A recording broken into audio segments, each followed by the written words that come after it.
The Captain's Runaway Bride by Catherine Bilson. Narrated by Catherine Bilson.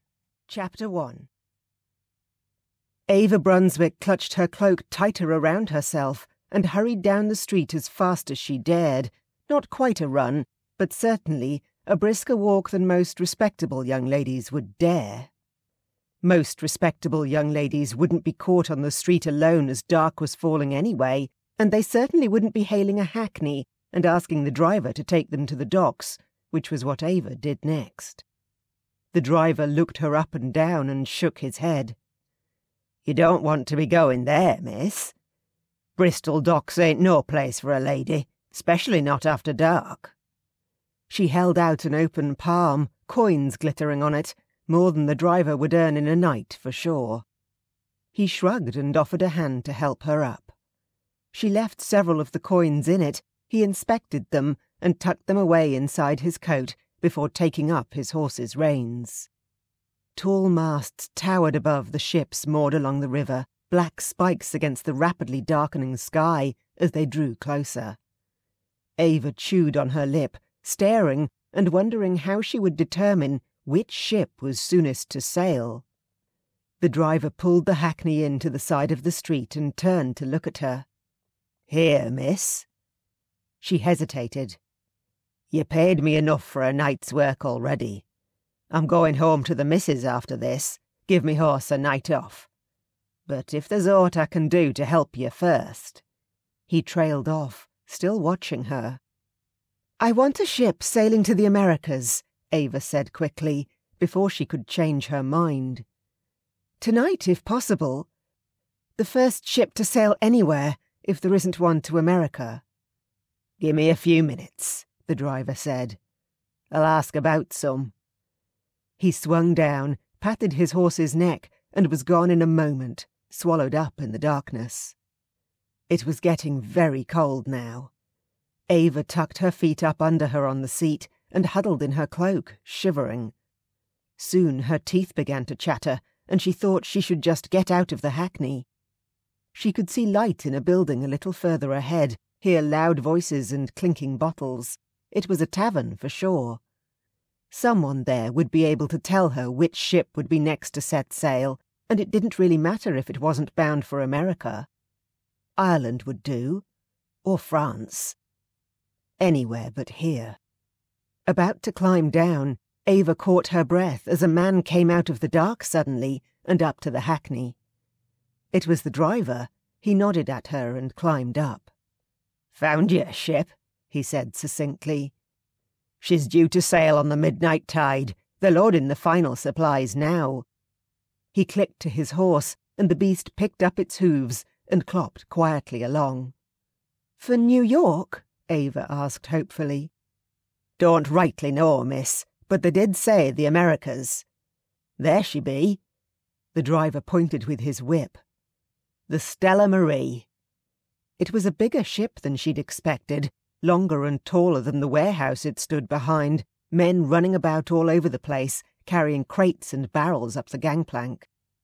"Stella Marie," Ava whispered, and the name gave her a little strength, a little surge of hope that maybe it was a sign. "My mother's name was Estelle." "What's that, miss?" "Nothing. Thank you for your help, sir. Here." She handed him a few more coins. He hesitated, looking at her. "You'll be all right, miss?" "Oh, quite," Ava said brightly, hooking her reticule over her arm and offering her best smile. "Good night to you."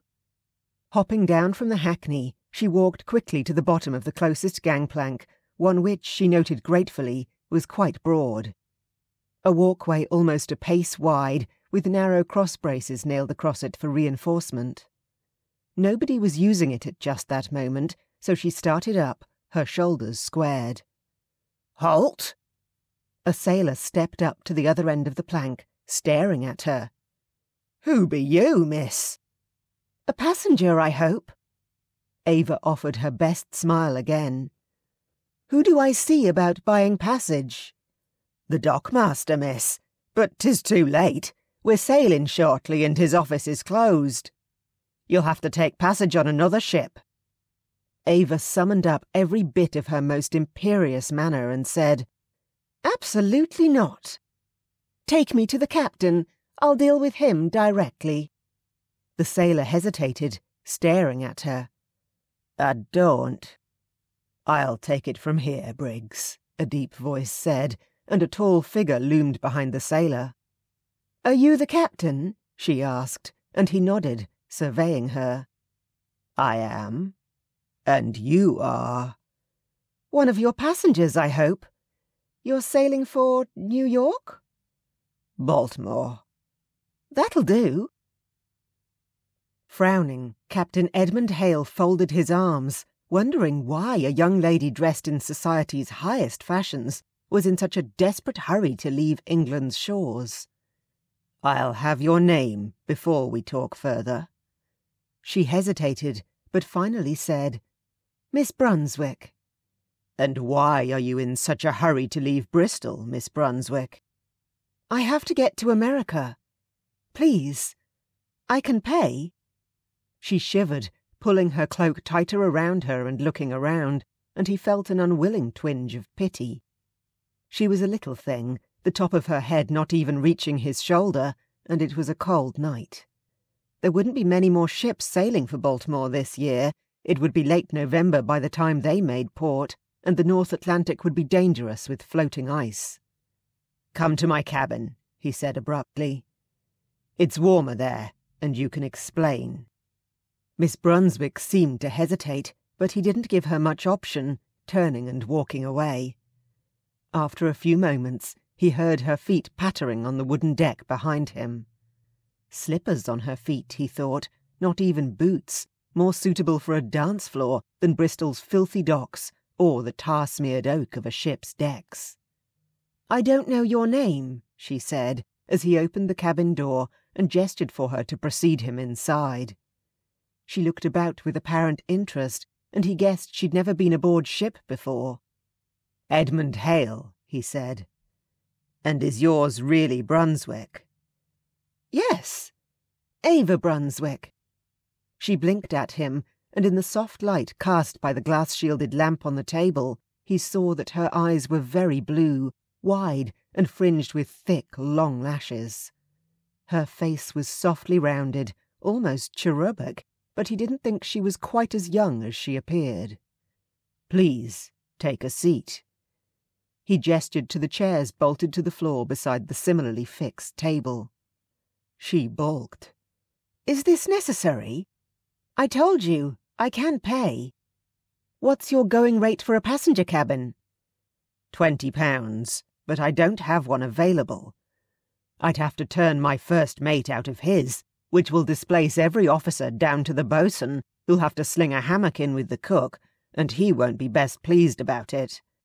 So tell me why it's so all-fired important you get on my ship." "I'll give you £50. She unlaced the strings of her reticule and started pulling out banknotes, laying them on the table. "You still need to answer my question." "How about £100, and I don't answer the question?" She was feisty. He almost laughed. £20, and I'll give 5 to the boatswain to compensate him for the inconvenience. But you answer the question, or I'll set you back on the quay right now." She eyed him and finally shrugged. "I'm supposed to get married next week. I'm not going to." "I don't need any trouble. Is anyone going to come looking for you?" "Not as long as this ship sails before morning." Edmund did laugh this time and walked to the table. Picking up the banknotes she'd laid down, he took 4 £5 notes and held the rest out to her. "Very well, Miss Brunswick. Do you have luggage?" She shook her head, and he smiled wryly. "Indeed. You cannot wear that one dress for the entire voyage, you know. I will see what my men can arrange, but we'll be sailing on the midnight tide regardless, and what they find might not be what you're used to. Have you given any thought to what you'll tell the other passengers?" She stared at him. "They're going to ask questions about an unmarried, unaccompanied young lady, and when we reach Baltimore, they'll talk. Oh. She chewed on her lower lip. Perhaps I could say I'm, newly widowed. Travelling to Baltimore to, He sighed, not at all sure why the impulse to rescue her from herself was so strong. In for a penny, in for a pound, he supposed. Why don't we say that you're a distant cousin of my mother's, and she has invited you to visit? That puts you under my protection as a family member. None of the passengers are acquainted with my mother, or I'd already know about it, so you shouldn't be questioned. Those wide blue eyes inspected his face, and then narrowed. Why would you do that for me? You don't know anything about me. Once upon a time, he said, my mother ran away from a marriage she didn't want and ended up in Baltimore. She met and married my father there, and it turned out pretty well for a lot of people. So let's just say that I'm doing this for her. Turning towards the door, he remarked, You'd best remain here for now, if you think you're at risk of being found. I'll be back when I've a cabin available for you. She believed him. Ava wasn't too sure why, but she thought Captain Hale was telling the truth about his mother, and she thought he genuinely wanted to help her. She still kept her cloak clutched tightly about her, and prayed his men could find her at least one change of clothes before the ship sailed. Otherwise, she really wasn't too sure how she was going to explain the bloodstains. Chapter 2. The captain returned a few hours later, and to Ava's astonishment there was a woman with him, a girl, really, no more than 16 or so, dressed in a shabby plain gown.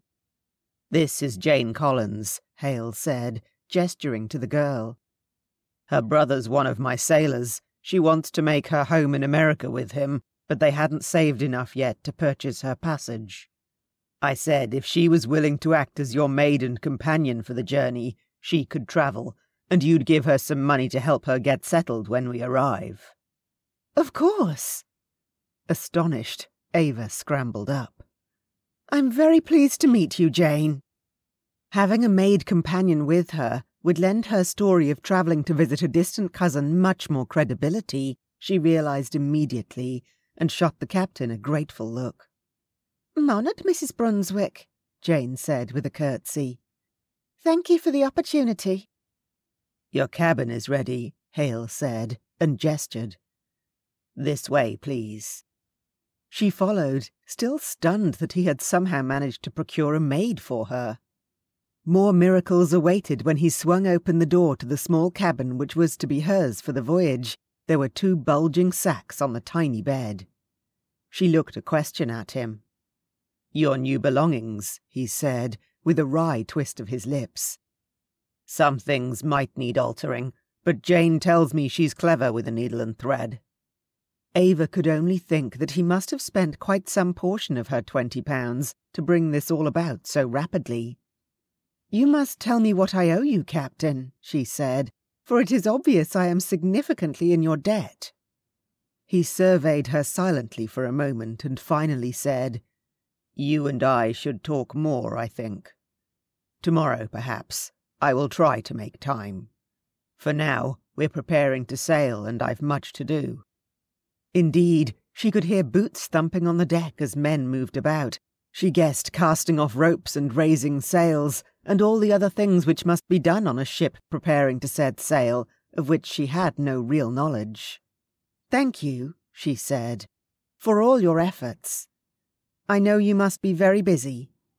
He nodded and left without another word, leaving her feeling curiously bereft. At least the cabin felt less claustrophobic without him filling it up. The room was tiny, the bed no wider than her body, even if it was a decent length. She supposed she would be sharing it with Jane. They could sleep head to foot, but it would be a tight squeeze. She hoped the other girl didn't kick. "The captain said you lost your things in a robbery, ma'am," Jane said, and Ava supposed that was a rather clever explanation. Captain Hale was a smart man. "Indeed," she said, and there was no time to get replacements to fit, but Captain Hale was good enough to try at least. Shall we see how well he has succeeded?" They were sorting out the contents of the 2 sacks when the ship lurched slightly underfoot. Ava threw out a hand to balance herself against the wall. "I dare say that means we are underway," she said after a few moments. "Have you ever sailed before, Jane?" "Nay." Jane shook her head. "But my brother Tommy, he's been back and forth to America 5 times. He says it's nice there. Better than Bristol. He's got a wife now and she's having a baby, and that's why they want me to go live with them," she added. "Do you have family here you're leaving behind?" Ava asked, shaking out a gown. Dark blue wool, it was sober and of a medium quality, she assessed. Too long for her, but that was easy enough to fix. It was slightly damp, though it smelled very clean. Had the captain's men raided a laundry somewhere? Best not to ask, she supposed. "I've been living with my sister Emma, but I don't like her husband. He looks at me funny when he thinks Emma don't see," Jane responded, and Ava thought that was as good a reason as any to walk out on a moment's notice and move to another country. She shot Jane a sympathetic look. The ship's movement had settled now to a slow rocking as they made their way down the Severn toward the open sea, she guessed. It wasn't too hard to keep her balance. Sitting down on the bed, she stifled a yawn. It was well past midnight now, and she hadn't eaten in hours. Her stomach rumbled loudly even as she thought it. "That's your belly, ma'am?" Jane giggled. "Did you miss your dinner?" "I'm afraid so. Do you think maybe I could trouble you to find the kitchen and see if perhaps you could beg a piece of bread for me? Else I fear my stomach's noises will keep us both awake all night." "They call it a galley, ma'am, a ship's kitchen. I'll go see what I can scrounge." The moment Jane left the cabin, Ava jumped to her feet. She had to get out of this gown before Jane returned and somehow hide it until it was too late for the ship to turn back. Maybe she'd be able to throw it overboard at some point. Struggling out of the gown, she hefted up the thin mattress on the bed and quickly spread the blood-stained dress out underneath it. It was the only place she could possibly put it where Jane wouldn't find it immediately. The blood had soaked through to her chemise, so she quickly peeled that off and added it to the hidden stash before wrapping a shawl around her shoulders. Next came the money. She'd put all the smaller notes in her reticule and used a portion to pay the captain for her passage, but stuffed into 2 larger pouches she'd tied to her petticoat was all the rest. She needed to make time to count it, but Jane would be back at any moment, so instead she took off the petticoat, rolled it around the pouches to make a lumpy sort of pillow, and laid her head down on it, just as the maid returned. "Got some bread and a bit of cheese, ma'am," Jane reported. "You look tired. You'd best eat and go to sleep." "You have some too." "Oh no, thank ye. I had my dinner." While Ava ate, Jane turned to the only other piece of furniture in the room besides the bed, a wooden chest Ava rather thought was bolted to the floor, just as the chairs and table in the captain's cabin had been. Opening it, Jane pulled out a tangle of knotted ropes, dumping them on the floor.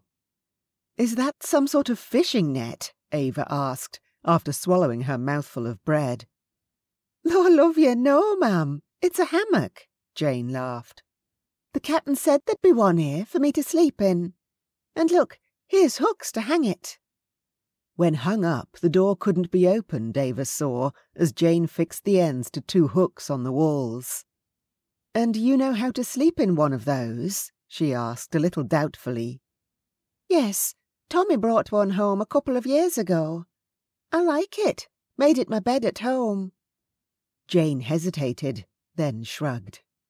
"Nobody else can get in it with you," she said quietly, eyes cast down. "That sounds reassuring," Ava said bracingly. "And I like the fact that nobody can open the door when the hammock is slung either." Jane, folding gowns into the now empty chest, peered at her. "You're pretty enough, I suppose men give you trouble all the time," she said gloomily. "We'll watch out for each other," Ava said, not exactly confirming Jane's statement, but knowing her words were answer enough. "That we will, ma'am." Jane closed the lid of the chest and spread the damp gown out atop it. "This one's wet. Best leave it out to dry, or they'll all get mildew on them. You tired, Mrs. Brunswick?" She should be, Ava knew. It had been a long and fraught day, and was now well after midnight. Even though the ship had sailed, she felt jittery, nervous, irrationally afraid that someone might barge in, point an accusing finger at her, and order her to be clapped in irons for her crimes. "Yes," she lied. "It's very late. We should go to sleep." Jane was obviously tired too. The girl made quick work of removing her shoes and dress, swinging herself into the hammock with a grace that confirmed she knew what she was doing, and then leaning over to open the door on the enclosed glass lamp on the wall to snuff it out. Lying in the dark, listening as Jane's breathing deepened to the slow rhythm of sleep, listening to the ship's wooden timbers creak, Ava hoped rather, that the gentle rolling motion might lull her. Instead, she found her mind racing, lurching back to the ugly scenes earlier that afternoon at her father's house. Chapter 3. Jack Brunswick dipped his quill and scrawled his signature at the bottom of a document, not even bothering to lift his gaze to look at his daughter. Ava wondered if she meant any more to him than one of the shipments of goods those documents referred to. Certainly, he had arranged her future with no more thought to her wishes than he might give a bale of silk or a crate of French brandy. "Is this why you refused all 3 of the suitors Aunt Emma referred to you from Bath?" she asked, despising the tremor in her voice. 3 young men, all personable, pleasant, and comfortably enough off, had courted her in the last 2 years while she lived with her aunt. Each of them, her aunt had told they must visit her father's offices in Bristol before they might be permitted to pay their addresses. All 3 had returned, and politely made it clear they would not be continuing with their courtship. Her father snorted, still not looking up. "Fortune hunters, all of them. When I said I wouldn't provide a dowry if you married them, every one of them backed away. None of them actually wanted you, Ava. If they had, they'd have told me where to shove the dowry." A wry smile directed at his quill as he selected a knife to trim it. "I might have let one of them have you, and handed the dowry over anyway if they had." She groped for the back of a chair, fumbled her way into the seat. "So instead you have traded me in a business deal with this Earl of Marchmere?" "He is willing to forego your dowry for a share in the business, which will benefit from having such an eminent member of the peerage associated with it. As my son-in-law, he will respect my authority and trust that my actions will be to his eventual benefit, since you will one day inherit it all." "And I get no say in this at all?" Finally, her father looked at her. There was nothing but amusement on his face. "Ava, you have already demonstrated that you have terrible taste in men, as demonstrated by 3 different worthless fribbles you permitted to court you, to the point of asking me for your hand. I have selected a man of substance, and more importantly, one who will make you a countess." Which was worth something to him, Ava could see. The avaricious glint in his eyes was one she knew well. Jack Brunswick had spent his entire life working to amass wealth, until he was one of the richest men not only in Bristol, but in the entire west of England. For as long as Ava could remember, though, he had complained how much he hated dealing with members of the peerage. Often they were the only customers who could afford his goods, but far too frequently they did not pay their bills, and he had no recourse if they did not. With an earl in the family, able to demand payment when a commoner could not, there would be far fewer outstanding debts. She could already see there would be no talking him out of it. Objections on her part would be futile, no matter that she had never met this earl. Sitting silently, her hands folded in her lap, Ava's mind raced, turning over and discarding 100 different plans. The clock on the mantel chimed, and Jack grunted. 4 o'clock. I'm going out to a meeting and then to dinner, but Marchmere said he'd call around to meet you. What? Ava blinked, startled. You're to be nice to him. Make him pleased with you. Jack rose to his feet, stretching, cracking his knuckles together as he looked her over. At least your aunt's kept you well dressed with all that money I send her. You look the part of a future countess. Ava wanted to scream, but it would do her no good. There was no arguing with her father in this mood. She had learned that many years ago. He hadn't raised his hand to her in years, but he hadn't needed to. She knew well the force his blows delivered, and had no desire to suffer his wrath. Go sit in your parlour, her father ordered. I'll have the maid show Marchmere into you when he gets here. She went. What else could she do? And a tiny sliver of hope burned in her breast that Marchmere might be a man she could respect at least. Perhaps even love, if she was exceptionally lucky. A hope which had died a quick death some half an hour later. Not at once. At first sight, Ava was very pleasantly surprised by the Earl of Marchmere. He looked to be every young maiden's dream, tall, well-dressed and handsome, with curling dark hair and a broad smile. Miss Brunswick. He bowed very correctly over her hand. A pleasure to meet you at last. Your father did not exaggerate your charms. His gaze roamed over her leisurely, lingering at her bodice for long enough to begin to make her uncomfortable. I'm afraid you have the advantage of me, my lord. My father has told me nothing of you at all. Would you care to sit down and we might converse, get to know each other a little?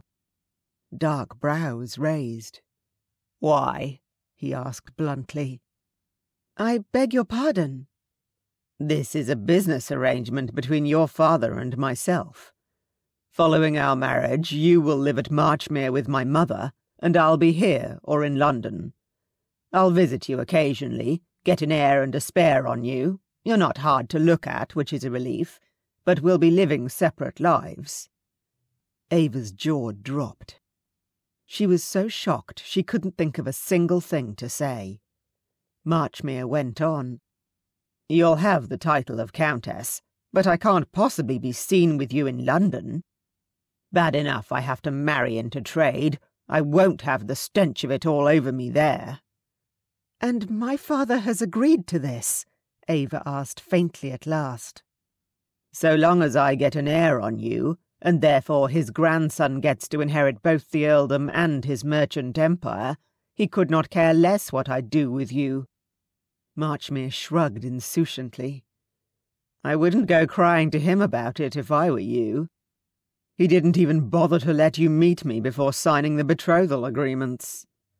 Shock was fading, and Ava found, a little to her surprise, that pure fury was welling to take its place. A shame he is not the one whose signature you need in the parish register, she snapped. Dark brows raised, and he leaned forward. Are you saying you'll refuse to marry me? He asked, his voice suddenly low with menace. I dare say I would be pointed at as the most notorious jilt in England, Ava said, lifting her chin and staring him down proudly. But becoming an unmarriageable spinster is surely preferable to what you are offering. Is it really? He moved quickly, his hand suddenly grasping a fistful of her hair, tipping her head back. And what if you've a bellyful of bastard child?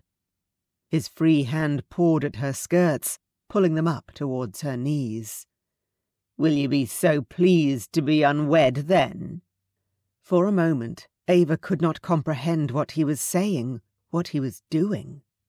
As his hot hand scrabbled at her knee, trying to force her thighs apart, her hand moved without conscious thought, flinging out to the side, where upon a small table there rested an uncommonly ugly marble bust of some Roman emperor she could not name.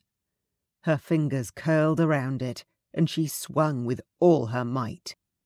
There was a surprisingly satisfying thump as the bust connected, and the shock of the impact travelled back up her arm.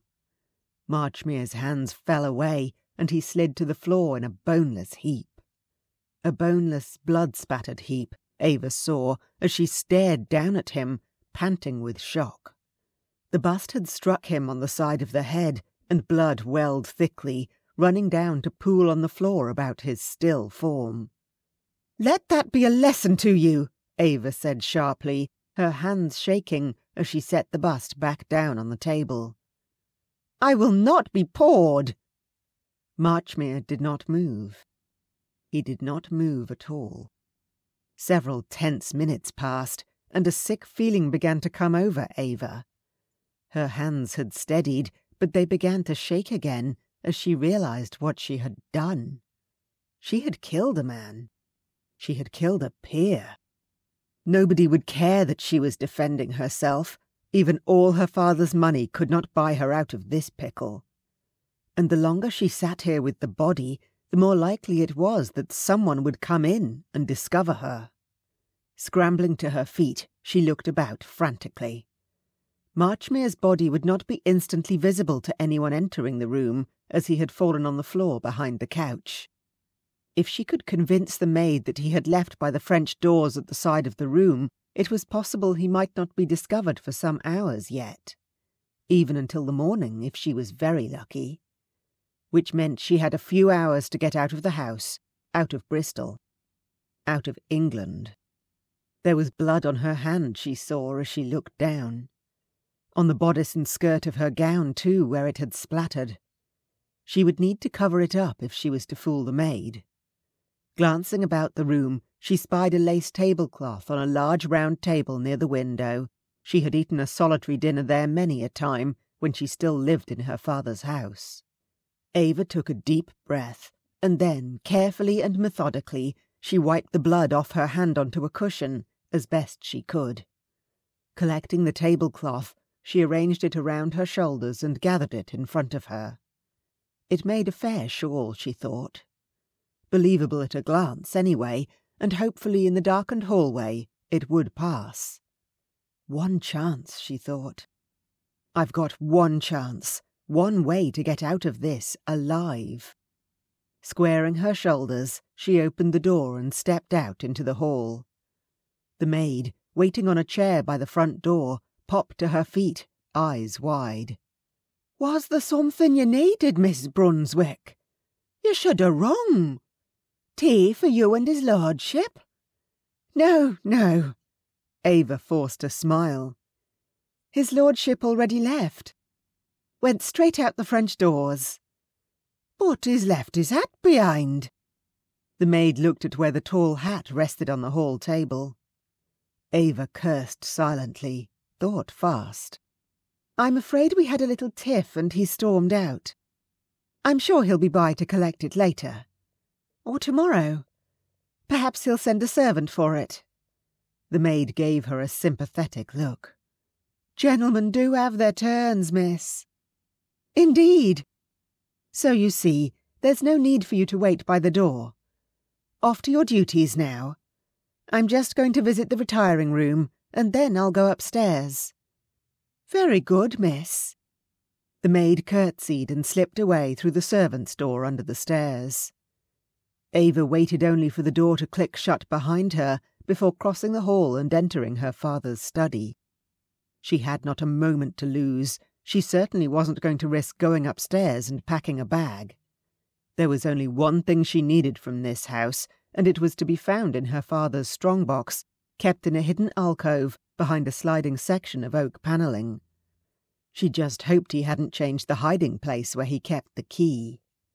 10 minutes later, she slipped back out of the study, caught up her cloak hanging from a peg behind the front door and the reticule which was hanging beneath it, and re-entered the parlour.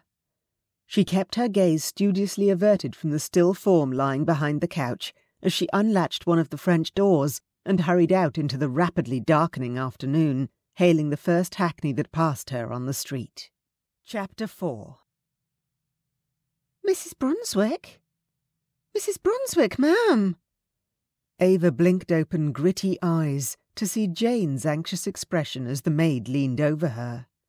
She made an indistinct sound in her throat as she attempted to gather her thoughts, sitting up slowly, getting her bearings. The ship, she thought.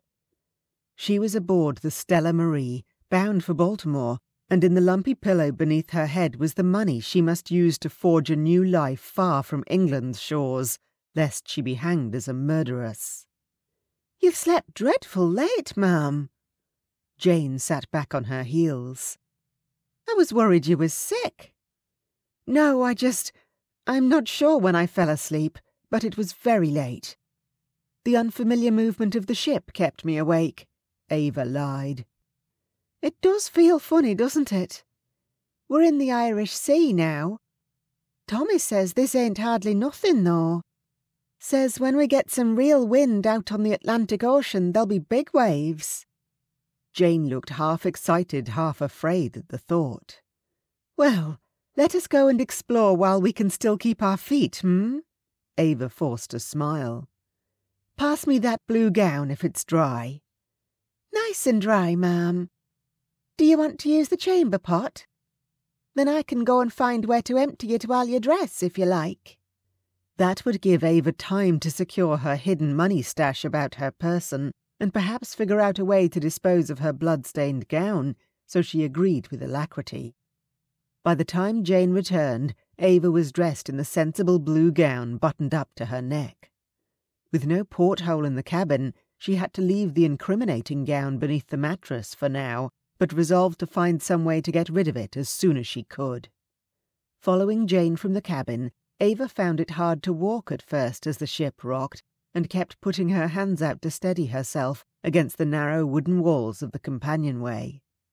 They did not go far as the passage opened out into a room at the stern of the ship.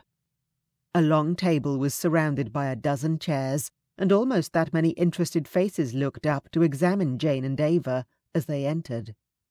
Good morning," a voice cried, and a man rose from a seat at one end of the table. Clad all in funeral black, he wore the white collar of a clergyman, and had a cheerful mien and sparkling blue eyes above a bushy white beard. "Fellow passengers, pray come and be seated, and partake of this fine breakfast with us." "Perhaps I should sit elsewhere, ma'am," Jane mumbled, stepping back, but Ava caught her wrist quickly. "You're my companion, remember? You can't eat with the sailors wherever they are." Ava kept her voice very low until Jane nodded her agreement, and then she stepped forward, smiling in response to the preacher. "Good morning, sir. I am much cheered to see a man of God is sailing with us. Surely our passage will be blessed." "One can only hope so." The man beamed. "I am Mr. Swan, and this is my lady wife, and our 2 sons, Andrew and Matthew."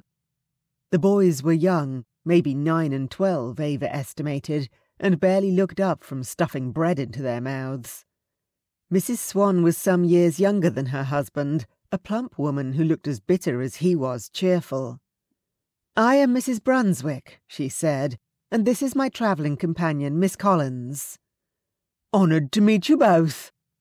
Mr. Swan proceeded to introduce the rest of their fellow travellers, 2 middle-aged couples in the Fentums and the Bradleys, and 2 men travelling alone. The older gentleman, a Mr. Wiley, was buried deep in a book and merely mumbled a greeting. Mr. Swan noted that Mr. Wiley was a scientist who hoped to travel on to South America and make a study of the exotic plant life there. The last man, Mr. Peters, Ava knew from her first glance would be trouble. He was well dressed, better than any of the other passengers, and sat in a languid drape in his chair. An aristocrat, and one who was looking both her and Jane over with undisguised interest. "Have we met, Mrs. Brunswick?" Peters asked, as she took a seat opposite him. Ava took her time examining his face before saying, "Not to my recollection, Mr. Peters." Silently, she was thanking God that she had never spied any of the other passengers before, not that she knew all that many people, but she and her aunt had done a fair amount of socializing in Bath. I am sure you are right. I would have remembered such a lovely lady, even if you weren't among the single maidens vying for my attention."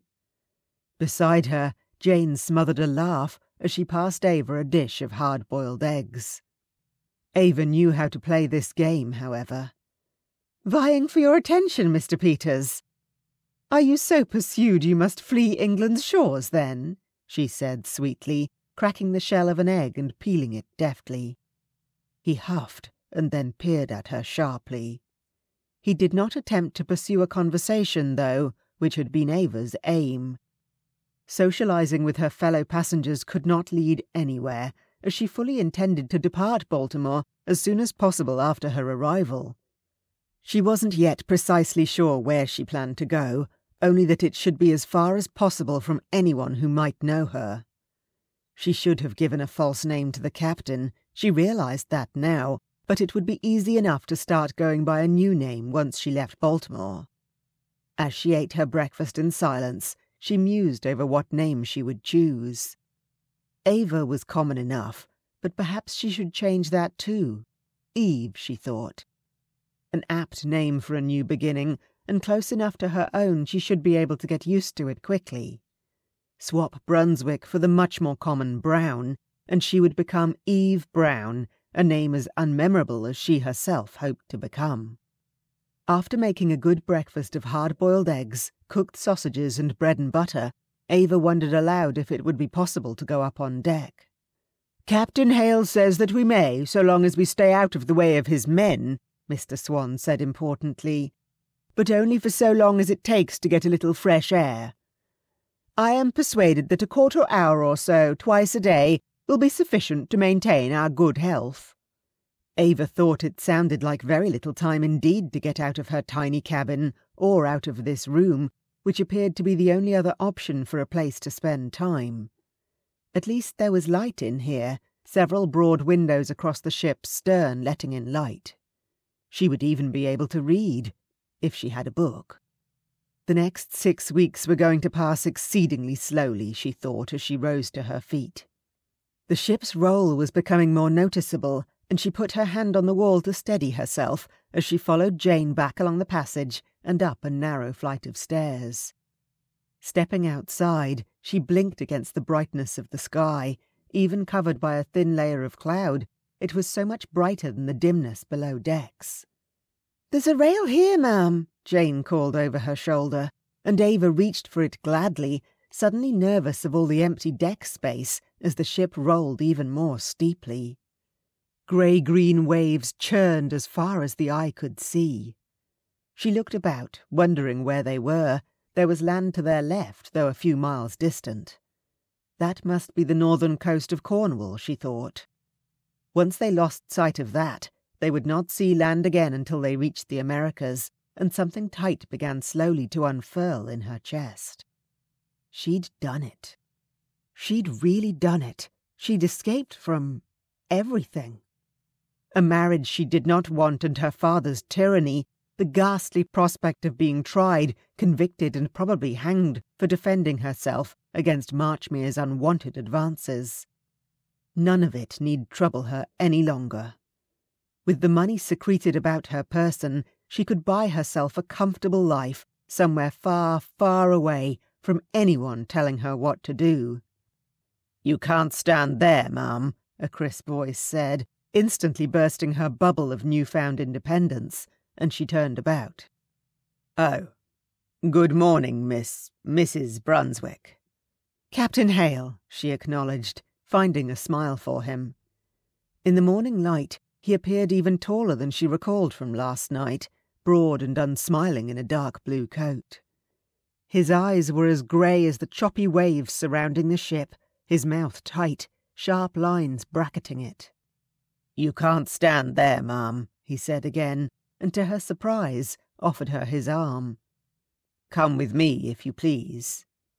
She paused momentarily before taking it, and he escorted her away from the spot where she had been standing, a spot where, she now saw, sailors were just swarming to resecure lines after adjusting a sail.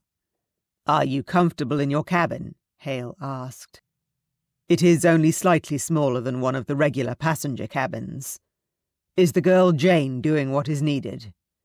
She is most helpful, yes. Thank you again for finding her for me.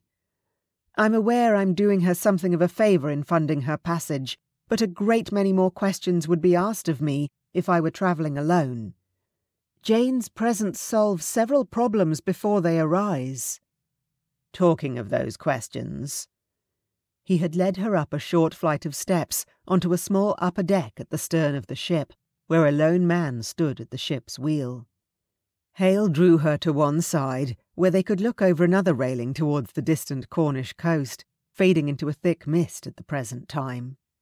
Ava let go of his arm and gripped onto the rail, deliberately not looking at him, wondering what she should tell him. You turned down my offer of more money to not ask questions. I suppose it was inevitable you should ask them eventually, but the truth is, I am running from a marriage I did not want, a marriage my father arranged. Leaving England was my only option. She could almost feel the weight of his gaze on her. She kept her eyes on the distant, fading line of hills. You mentioned an unwanted marriage last night. Frankly, I surmised the rest of what you just told me. My questions relate to what you plan to do next. Astonished, she whipped her head to the side, met his grey gaze. Steady, calm, curious. Concerned. That is my business, Captain, but if you are concerned for me, you need not be. I am sufficiently provisioned for my future life. Our acquaintance will end when you set me ashore in Baltimore. He laughed, and she stiffened. Pardon me, Mrs. Brunswick, but do you know anything about America beyond the name of the port we're bound for? Do you know anybody who lives there? If you plan to stay in Baltimore, it's highly likely our acquaintance certainly won't end after we make port. You do not know, but my family is quite prominent in the town. I don't intend to remain in Baltimore, she snapped, nettled by his laughter. I'll be heading for, She grasped for the name of another American city, far from the East Coast, and sailing ships full of English travellers who might know her. New Orleans. You, in New Orleans. His laughter grew louder. You wouldn't last a day in that nest of thieves and scoundrels. He seemed to sense her glare, her growing annoyance, and quelled his laughter. Look, I find myself concerned about you. A woman alone is vulnerable. You must recognize that. You needn't tell me everything, but let me help you, ease your way. If you don't want to stay in Baltimore, perhaps Raleigh might suit. I've a cousin living there. It was tempting. But the truth was, it was very likely that someone would come looking for her. Her father, with all his contacts, would soon work out which ship she had boarded, and surely the authorities could and would do the same. It would not be long before Captain Hale was being questioned about the young woman who had boarded his ship, and she could not take the risk of his being able to point in the direction she had taken. I cannot, she said quietly. Thank you for the offer. Truly, I appreciate your kindness, but I cannot accept any more aid than that which you have already given. He seemed as if he would say more, but after looking closely at her, he bowed slightly. As you wish, ma'am. I am at your disposal if you would like to do some further research, however. I have a book of maps in my cabin you might like to peruse, and I have visited most of the cities and towns up and down the eastern seaboard, and some few inland, if you would like my advice on suitable places to settle. Ava thought about that. If he gave her information on 10 different places, who was to say which one she might choose as her destination? And from there, she might well choose to travel onwards anyway. That would be much appreciated, she said finally. I'll bring the book to your cabin later, he said, and I will be eating dinner with the passengers every evening. I will be happy to steer the conversation to what you can expect to find in America, and my travels to the different colonies. Chapter 5. Ava mused on Captain Hale's kindness as she returned to her cabin shortly after. He had no reason to help her beyond the money she had already paid him, but his offer had clearly been generously meant, his concern for her future and welfare obviously genuine. Captain Hale was quite literally the first man to ever care about her welfare, and a cynical little inner voice in Ava's head kept asking why. Why did he care? What was in it for him? I am my father's daughter, she thought with a rueful smile as she sat cross-legged on the bed beside Jane, both of them with needles flashing as they worked to take up the hem of one of Ava's new gowns. Jack Brunswick had risen to become the wealthiest man in Bristol by always considering every angle and choosing his path accordingly, and Ava had inherited his analytical mind, not that Jack cared in the slightest. Ava was not a son, and therefore he had no use for her, other than, apparently, trading her to a peer for attaching the man's title to his business. A knock on the door made her look up. There really wasn't room for her and Jane both to stand, and Ava was closer to the door, so she waved Jane to sit down and got up to answer it herself, only realizing when she attained her feet that the ship was rolling a good deal more now. She had to brace herself against the wall. Captain Hale stood at the door, a small stack of books in his hands. She looked at them in surprise, thinking that he had only mentioned a book of maps. Mrs. Brunswick, he corrected hastily. Here's the book of maps for you, and I found some other books you might like to read. To pass the time.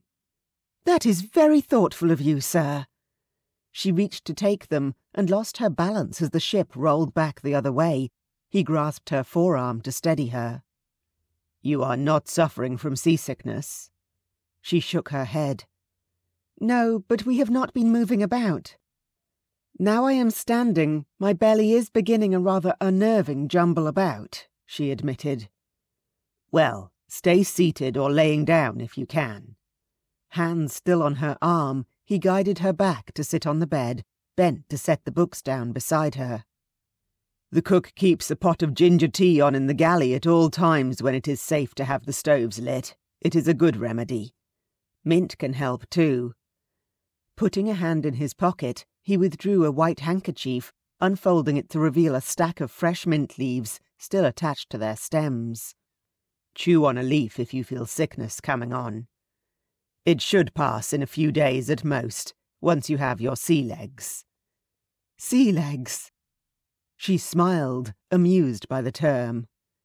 You mean that rolling gait? He cracked a smile, the expression lightening his face immeasurably. You'll find when you set foot back on dry land again, it seems to be moving beneath you. Thomas says that, Jane piped up from her seat on the bed. Said the first time he went to sea he was dreadful sick, but it passed off. Speaking of your brother, Miss Collins, Hale said, and then paused and looked back at Ava. I am about to be blunt, madam, but it is for your own safety. I have several new sailors aboard on this trip, and while I am confident my regular men would not dare offer you insult, I have not taken the measure of these new men yet. The two of you are the only young women aboard, and I think it might be unwise for you to go about unaccompanied. Go together, or with Miss Collins' brother, or with me. I will come to escort you to the deck at least once a day. Ava nodded, accepting the restriction. She'd caught a couple of sideways glances cast in her direction when she went up on the deck earlier. I am afraid this door has no lock or bolt, Hale said, and I have no hardware I can attach to make it safer for you, but here. He held out a small wedge of wood he drew from another pocket. Kick this under the door jamb when you retire, and nobody will be able to enter without making a great deal of noise at the least. Ava accepted the wedge, and with a nod the captain was gone, swaying easily with the ship's motion as he walked away. He's very kind, Ava murmured, as she closed the door and wobbled back to the bed to sit down again. Very handsome, too, Jane said, with a sideways glance at Ava, and a small smile. "I hadn't noticed," Ava lied, unfolding the handkerchief Captain Hale had given her. "I'm going to chew one of these mint leaves, Jane. Do you want one? My stomach is not pleased with me at all."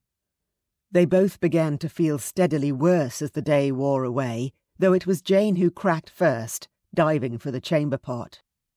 Ava soon followed, and the pair were feeling quite sorry for themselves when Jane's brother Tommy came by to check on them.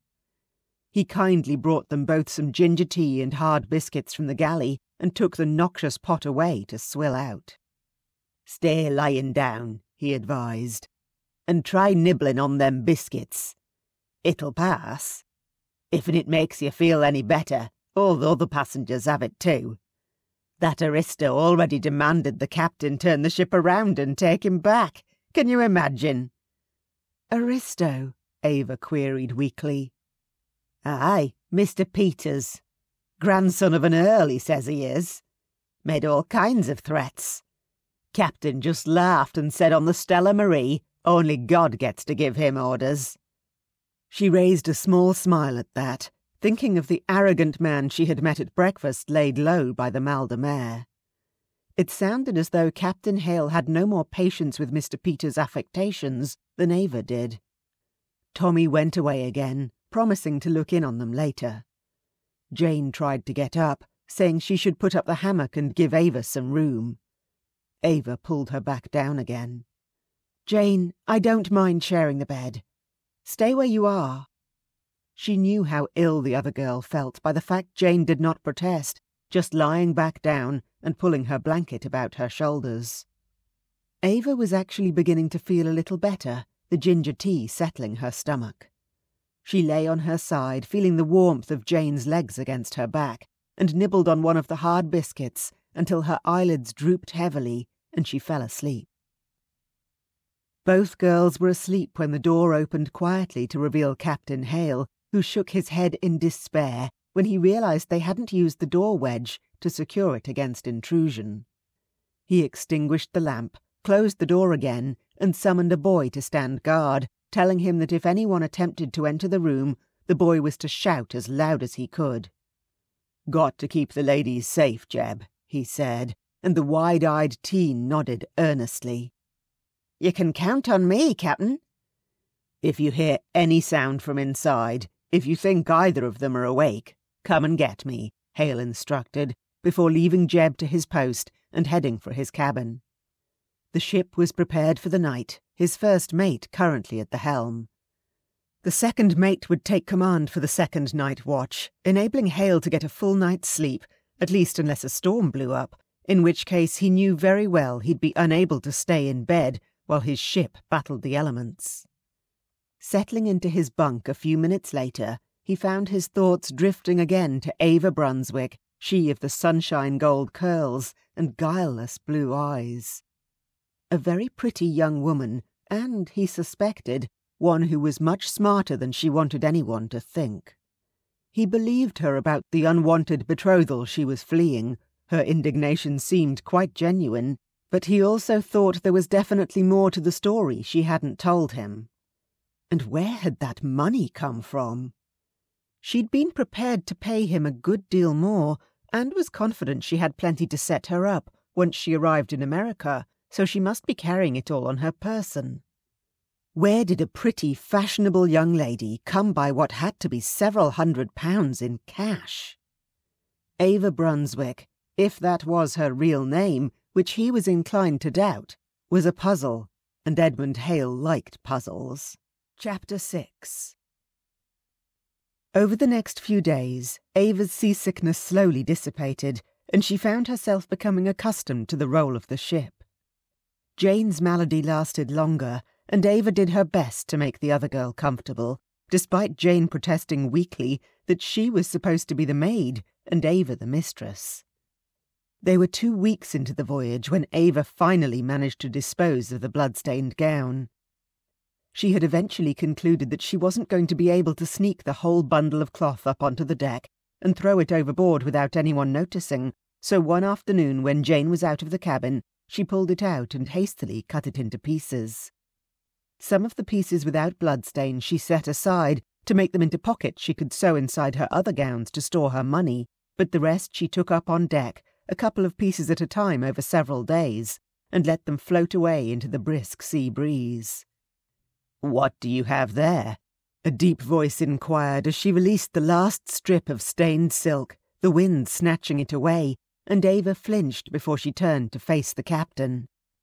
"Oh, nothing of any importance, Captain," she said gaily. "How are you this fine afternoon?" He looked up at the sky, grey with scudding clouds promising rain in the near future, and raised a sceptical brow.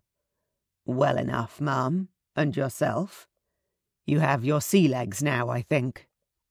"If you mean my belly no longer lurches with every roll, indeed," Ava nodded. "Though I am not so sure about my legs. Sometimes I still find myself staggering in quite a different direction than the one I intended." Hale laughed, as she intended him to, but he sobered quickly and leaned on the rail beside her, looking out at the apparently endless expanse of grey ocean before them. The silence stretched awkwardly until he said quietly, "What's your real name?" She sighed, glanced sideways at him. "I probably shouldn't have given it to you. But Ava Brunswick is, in fact, my real name." "Will you not tell me what you are running from so desperately, Miss Brunswick?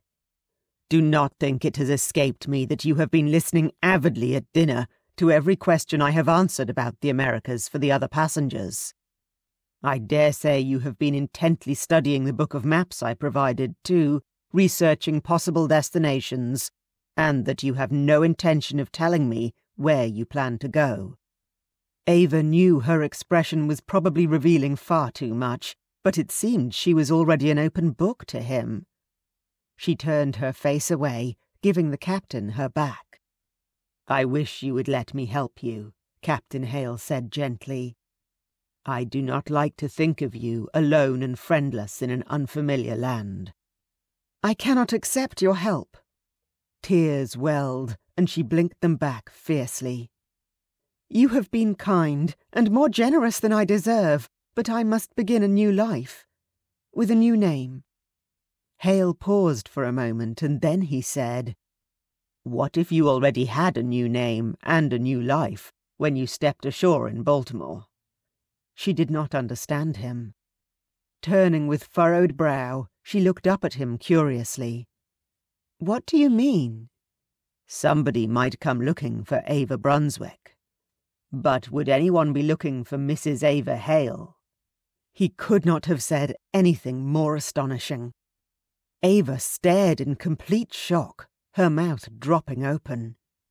"Why?" she managed to stammer out, after a long minute of fraught silence. One corner of Hale's mouth curved up in a half-smile.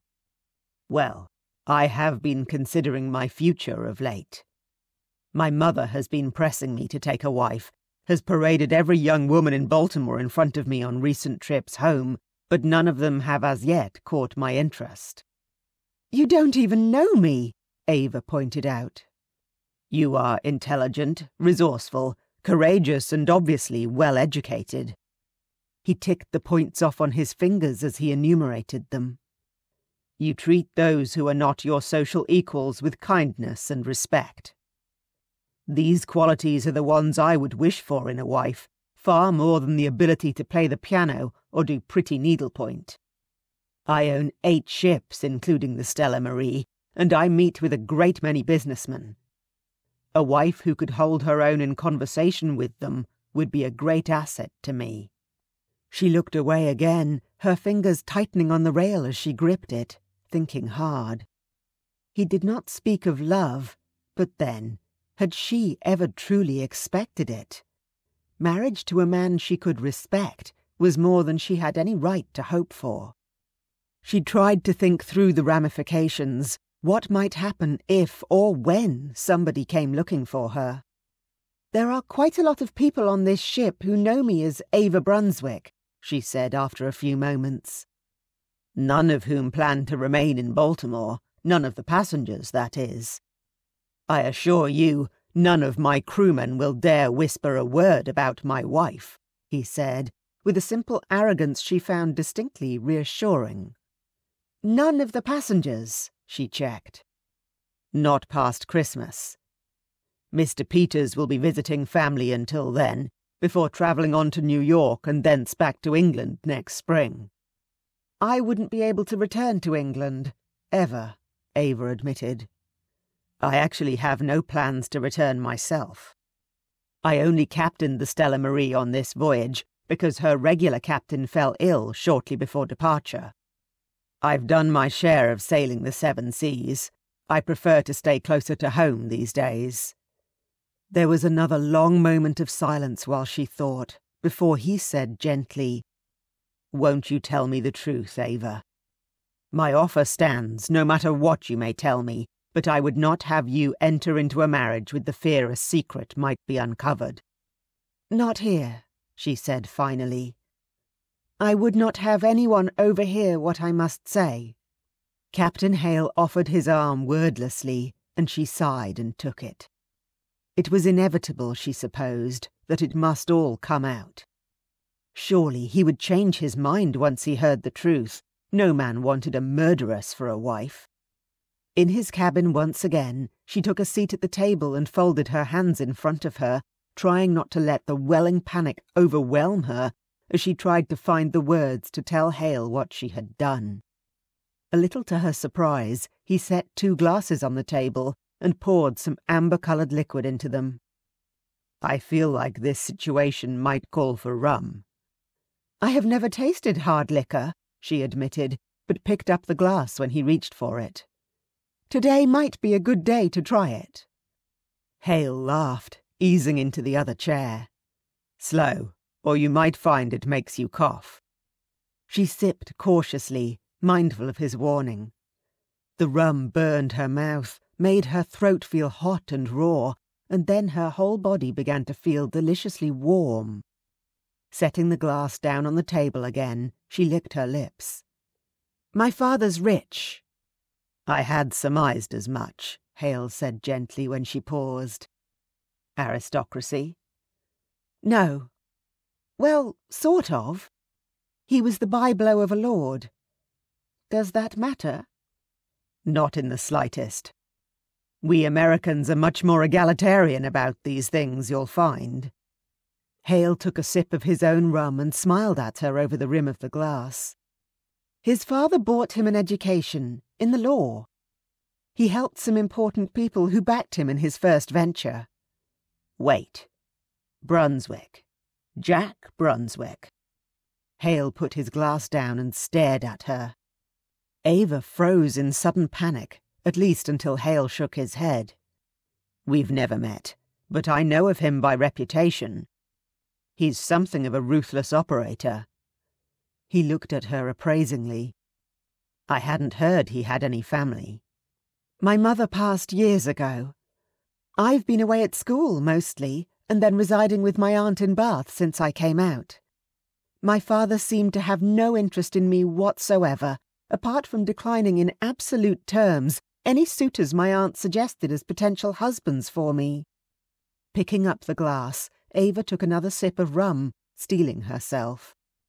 "Until, that is, he summoned me to his house in Bristol and told me he had arranged a marriage for me." "The marriage not to your liking," Hale murmured, nodding. "A business transaction, was it, with you the chattel traded for goods?" "Something like. I objected, but it was as though he did not even hear me. I was instructed to meet my bridegroom and make myself agreeable to him. At first I thought it might not be so bad. He was young and handsome even. A man I might have looked on with favour if he had sought to court me." Draining the rum, she set the glass down on the table, feeling the hot rage she'd felt when Marchmere poured at her rising in her belly once again. "Until he told me that he might have to marry a merchant's daughter, but he certainly wouldn't treat me with any consideration or respect. I was a shameful thing, to be hidden away in the country while he amused himself in London and occasionally deigned to visit, to father his heir and despair." Hale's eyebrows had risen almost to his hairline. "What a bastard," he said, then caught himself. "Beg your pardon, miss." "Oh, I do not mind at all. I thought much similar, and expressed myself as such. Could I perhaps have a little more of that rum?" The captain's mouth twitched, but he poured another measure of rum into her glass. "I'm assuming this man, I will not call him a gentleman, is an aristocrat." "An earl, no less." Ava toasted him with the glass. She was beginning to feel very warm indeed, and her words slurred a little as she added, "A dead earl." "I beg your pardon." Hale leaned forward. "I didn't mean to." Tears welled. "I just wanted to get him off me. He said I couldn't jilt him if I had a babe in my belly." Hale shot to his feet, his face black with rage. "He said what? Did he hurt you, Ava?" She shook her head spasmodically. "I hit him. There was, I don't know, a statuette, I think. I grabbed it, hit him in the head. I just wanted to get him off me, but he wasn't moving. There was so much blood." Tears were running down her face. Hale stared at her for a long moment, and then finally fished in a pocket to produce a handkerchief, pressing it into her hand. "Drink that rum," he said. Ava could hardly catch her breath. She wiped at her streaming eyes, blew her nose, tried to sip at the rum. She shouldn't have said anything, she was suddenly certain. The captain would put her on the next ship back to England in irons, sending her back to be hanged. "How did you escape when the death was discovered?" Hale asked finally. Having regained her breath, Ava managed a shake of her head. "It wasn't. I knew I had to run once I saw how still he was. My father had gone out, so I told the maid the earl had left via the French doors, raided my father's strongbox and fled the house." She wiped at her eyes again. "So, you see, you cannot possibly want to marry me. If you would just forget you ever met me." "I still want to marry you." She could not possibly have heard him correctly. It must be the rum. It was definitely clouding her thoughts, making her hear things. "You fought back, Ava, and there is no shame in that. The Earl's death was an accident, and one he brought upon himself at that with his appalling behaviour. Having heard your story, I am all the more determined that you should not have to fend for yourself. You are in this position through no fault of your own. Your father and the Earl drove you to this point." She was crying again, great silent tears streaming down her face. Hale went to a clothes press and brought her another handkerchief, kneeling beside her and using the cloth to gently blot the tears from her cheeks. "I think you are very smart and quite exceptionally brave, Ava. And also at this moment quite drunk, so I will not press you for an answer. Just be assured that my offer still stands, and I am confident I can protect you from anyone who might come looking for you." Once she managed to get herself under control, he escorted her back to her tiny cabin and handed her back into Jane's care, telling the other girl, "I'm afraid I gave Mrs. Brunswick a glass of rum after she became distressed, and she is a little discombobulated by it. Best put her to bed and let her sleep it off." With a light touch to Ava's arm, he added quietly, "We'll talk again tomorrow, Ava." Chapter 7. Standing at the wheel later that night, checking his course by the stars, Edmund asked himself again what he was doing, and again he returned to the simple truth. He liked Ava Brunswick. And he believed her. The panic in her eyes that first night had been very real. She had fully believed herself to be in mortal danger, which indeed she would have been if she was taken up for killing a peer, no matter that she had only been seeking to defend her honour. Yet, despite her entirely justified terror, Ava had kept a cool head, had told him just enough of her story to convince him to allow her passage on the Stella Marie, to invoke his sympathy and encourage him to do everything in his power to help her. Some might view that as manipulative. Edmund thought it was smart. Really smart, and every conversation he'd had with Ava since only reinforced that impression. Not all men would want a clever wife, but Edmund knew himself well enough to know that he could tolerate no less. Perhaps it was a character flaw, but he had no patience with fools, and even less with intelligent women who pretended to be fools in order to try and make themselves more appealing to foolish men. Ava might have been concealing a huge secret, but she had never tried to hide her intelligence, and he appreciated that. He was also honest enough to admit he found her immensely appealing on a physical level. Honey gold curls, deep blue eyes, and a delectably curvaceous figure would catch the eyes of many men, undoubtedly, and he had been entirely honest when he told Ava he would be concerned about her travelling alone. If she chose to decline his proposal, he decided, he would ask to escort her to wherever she wished to go, vowing never to disclose her location to anyone who might come looking for her. Considering again the death of her erstwhile fiancé, Edmund found himself shaking his head in admiration. Ava was a tiny little thing. The fact that she'd fought back so effectively was remarkable. He wondered if anyone even would come after her. It was more likely by far that her father would end up taken up for the murder, since the man had died in his house, and Ava was nowhere to be found. Edmund found he could muster very little sympathy for Ava's father's possible fate. The man had no regard for his daughter's safety or happiness in the least. Ava's robbing of her father's strongbox took some nerve, though, and Edmund found himself chuckling over her ingenuity. A resourceful woman, to be sure. He could hardly wait to introduce her to his mother. Mrs. Ruth Hale was very far from conventional herself. Born in England, she'd been married to a British officer at the outbreak of hostilities in America and had chosen to pass information to the Americans.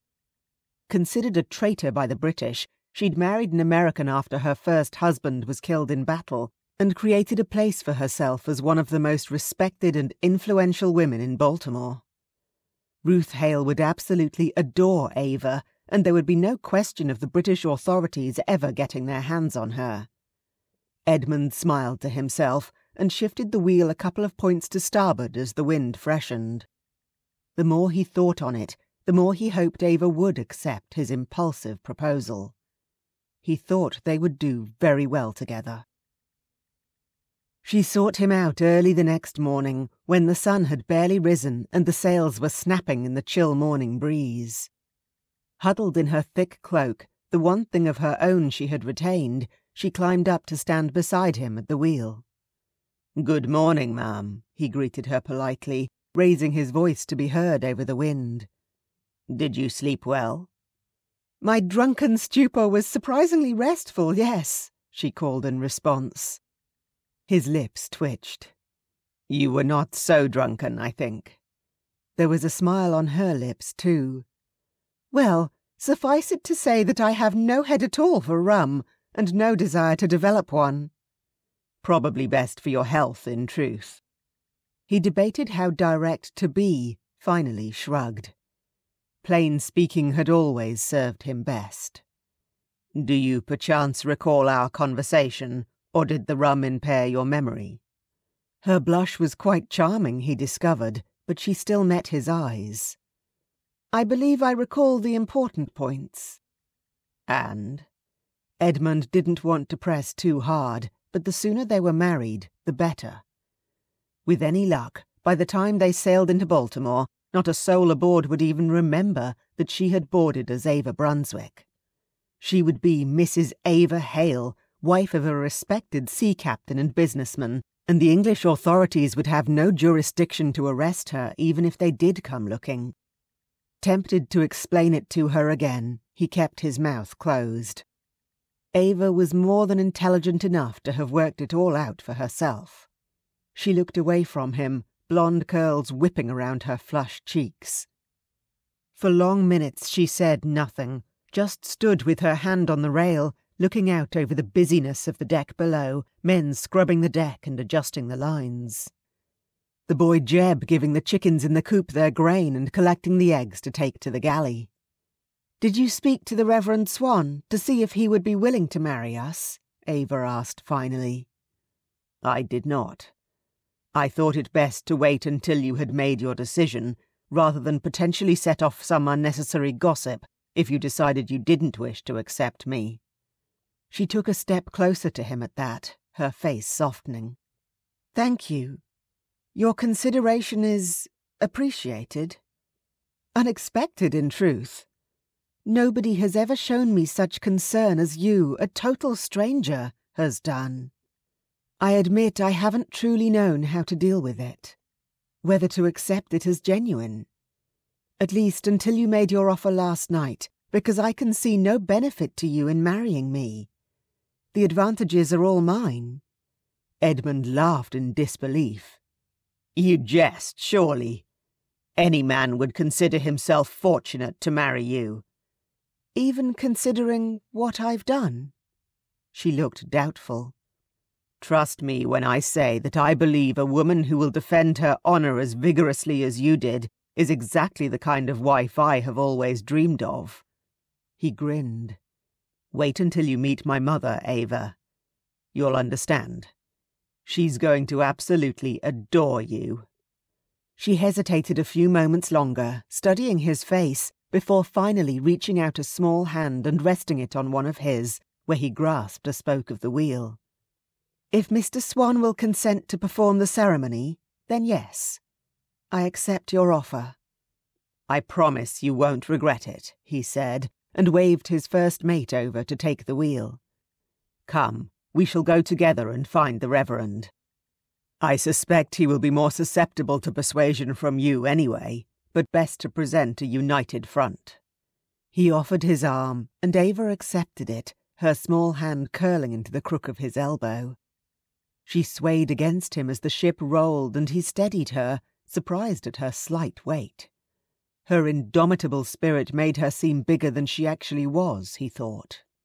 They found the Reverend holding court in the dining room, where most of the passengers congregated to while away the days at sea, at least now they had all acclimatized and recovered from their seasickness. Mr. Swan had established himself as their leader early on, and now sat at the centre of the gathering, reading a Bible passage aloud. His wife was the only one who seemed to be paying close attention, everyone else seizing the excuse of their arrival to turn away and exclaim greetings. Edmund knew Ava had avoided spending time with the other passengers. He assumed because she was afraid of making them too curious about her background or fixing herself too well in their memories. It might actually serve them well now, as they would assume she had in fact been spending much of her time with him, rather than hiding out in her cabin with Jane. After accepting the greetings and wishing everyone a good day, Edmund cleared his throat a little self-consciously. "As it happens, Mr. Swan, Ava, Mrs. Brunswick and I find ourselves in need of your professional services. The lady has done me the great honour of accepting my offer of marriage, and since we have a man of the cloth right here, we hoped we might impose upon you to conduct the ceremony for us now, rather than waiting until we reach Baltimore." "Well, I don't know," Mr. Swan said, brow furrowing. "The banns." "There are no banns required to marry at sea, sir." Edmund smiled, amused. "If you write a letter stating that you performed a marriage for us, that will suffice as a legal record, should any such be necessary." The vicar hemmed and hawed, but he was obviously pleased to be asked, and his wife soon lifted her voice to implore him to perform the ceremony. "They're obviously a young couple in love, Mr. Swan. Best to have everything made regular in God's eyes, at least. If they need to marry again to make the law happy, that's their problem to manage when we get to America." "Very well, very well." Mr. Swan took off his glasses and polished them with his handkerchief, smiling benignly. "No time like the present, then, I dare say. Unless Mrs. Brunswick would like to change into a special gown." Ava looked down at her plain grey dress, shook her head slowly. "No, This will suffice. Oh, but I must fetch Jane. I would wish to have her stand beside me. I'll fetch her for you, dear, one of the other ladies said, and hurried off down the passageway. A moment later she returned with Jane behind her, the maid's face carefully blank. Edmund wondered what Ava had told her before coming to speak with him this morning. Jane did not look at all surprised to be told she was being brought to witness a wedding. Mr. Swan apparently knew his Book of Common Prayer by heart, because he enthusiastically launched into the marriage service as soon as he determined they were both ready. Ava's voice was soft but steady when it came her turn to repeat her vows, her eyes clear and calm as she looked up to meet his own. Edmund was overcome by a sense of unreality as the preacher pronounced them husband and wife. Polite applause greeted the announcement, and Edmund made himself look away from Ava's sparkling blue gaze and smile around at their witnesses. Everyone seemed keen to proffer their congratulations, except Mr. Peters, the young lordling who had been such an obnoxious ass in the first few days of the voyage. He approached to shake Edmund's hand, then waited until Edmund was distracted talking to one of the other gentlemen before leaning down to murmur into Ava's ear, "A disappointing choice, my dear. I thought you might be a little more adventurous than to take the safe option." "The unsafe option being the affair you offered," Ava rejoined dryly, not trying at all to keep her voice low. "Indeed, being respectably married seemed far more appealing." Mrs. Swan, standing close by, choked on the biscuit she was nibbling on, staring at Ava with wide eyes, but Ava refused to be embarrassed. She had done nothing wrong. Mr. Peters, however, turned red and retreated immediately. "Nicely done," a low voice murmured, and she turned to find Edmund had come up behind her. "You heard?" "Indeed." His smile was warm. "I am impressed by your ability to verbally defend yourself. While I hope you will not have to, please be assured you have my full support to defend yourself, in any way. Even up unto smacking importunate suitors around the head with, a statuette, for example." Gazing up at her new husband, Ava was overcome with the oddest feeling, a warmth in her chest, a prickling at the backs of her eyes. Is this what love feels like? She wondered. "Mrs. Hale?" a soft voice said behind her, and it took Ava several moments to realise Jane was addressing her. "Should I pack up your things to move to the captain's cabin?" the maid asked hesitantly.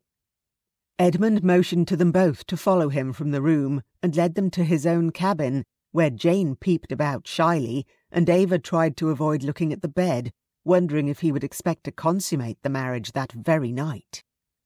The thought wasn't entirely unpleasant, but suddenly she wished she had asked for a few more days to come to terms with the idea of being married.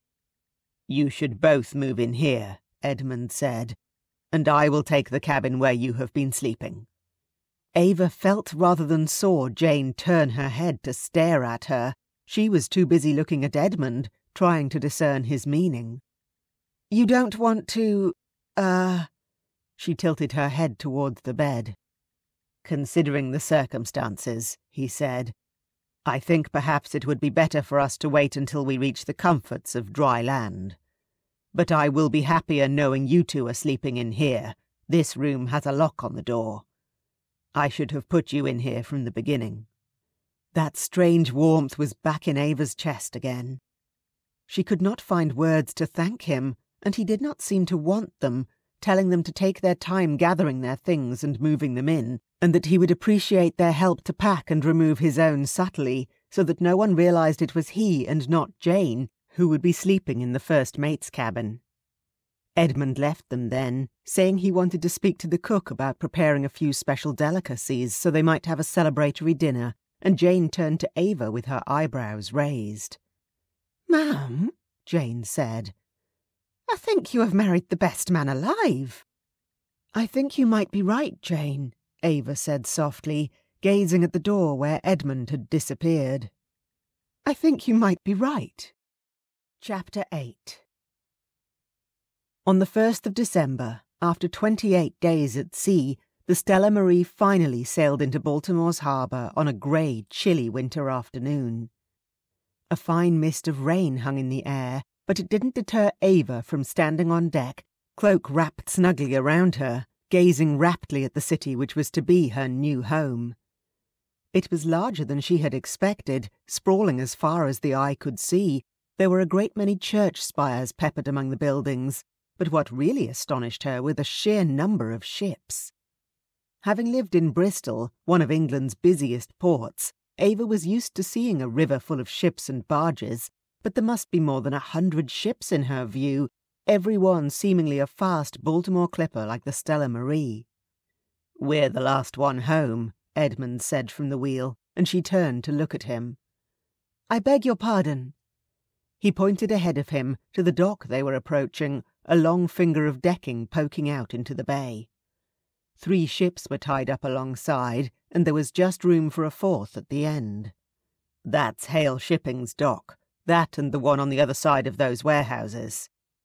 We've 8 ships, and every one of them is scheduled home before Christmas this year. We're the last to arrive." She could see the masts of the ships sticking up above the warehouses.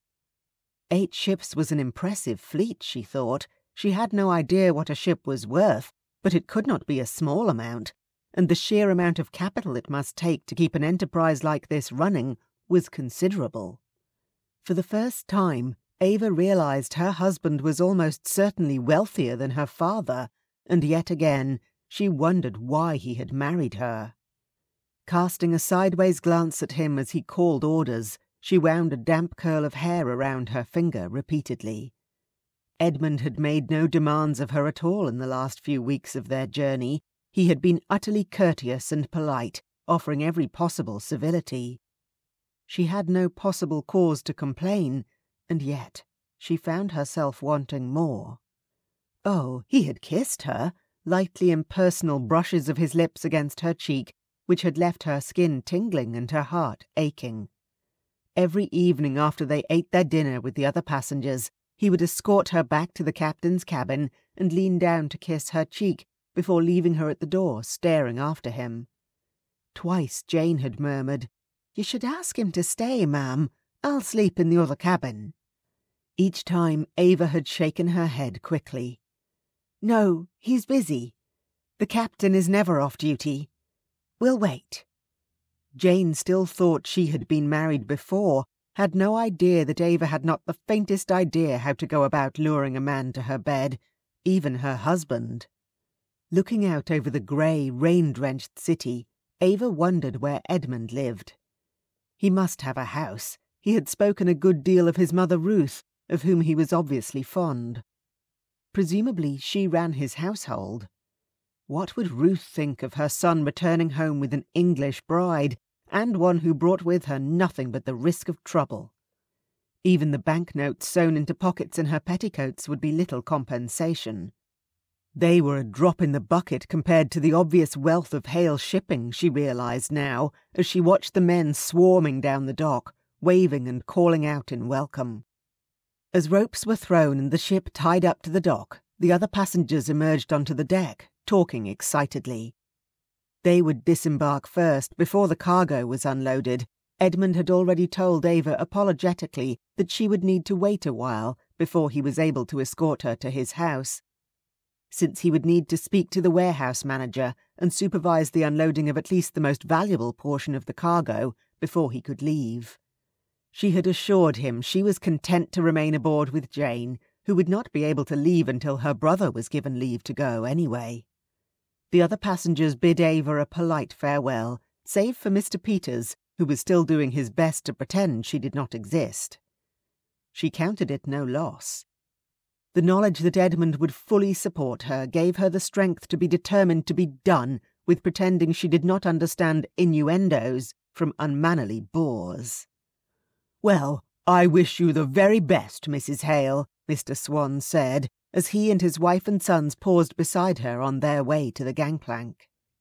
"We expect to be departing for Charlotte in a few days, so if the authorities here have any questions about the legality of your marriage, Mr. Hale can refer them to us at the St. George Hotel. but best make it quick." "I will do that. Thank you again, Mr. Swan. I hope you and your family have a safe journey and find Charlotte everything you have hoped." The preacher beamed, Mrs. Swan smiled her pinched smile, and the little family departed, the last passengers to leave. Edmund came to stand at her side. "You might want to go below to the cabin. It's about to get very busy up here as we begin to unload the cargo." "You just want me out of the way," Ava said pertly, hoping to make him smile. She succeeded, his lean face cracked in a grin. "I want you safe," he corrected. "No more than an hour or two, I promise, and I will be able to hand over supervision to the dockmaster. I'll have a carriage ready to take us home." She wanted to ask about his house, but now wasn't the time. Obediently, she returned to his cabin, where her meagre belongings were already packed and waiting. Jane, too, was eager to disembark, pacing anxiously and muttering under her breath. "I'm sure your brother's wife will be very glad to see you arrive," Ava said, trying to soothe her own nerves by calming Jane's. "Will she have had her baby yet, do you think?" "Maybe. Thomas said she reckoned she'd be due around Christmas time, so maybe not. I just hope she won't mind me being there." Jane wrung her hands. "If she does, I hope you will come to me," Ava said. "We have rubbed along very well together, I think, and I shall want a personal maid. I'm sure the captain would not object to me choosing you." "Do you mean that, ma'am? That's right kind of you." Jane looked at her gratefully. "Of course I mean it. It would be good to have a familiar face around. Even if you find yourself very happy living in your brother's house, I hope you will visit me." Even as she said it, Ava knew Jane would not. There was too great a social gulf between them. Ava would have to be the one to initiate the visit, but she determined then and there that she would do so. The journey would have been a great deal more miserable without Jane's friendly, undemanding company and kindly demeanour. "Come." Ava pulled a book from the shelf. "Let us work a little more on your reading." She had discovered a few days into the voyage that Jane could read only a few words, and decided to pass the time by helping her improve. A willing pupil, Jane had done quite well and discovered an enjoyment of stories. They bent their heads together now over the book, and the time passed by in a flash, until Edmund knocked upon the door.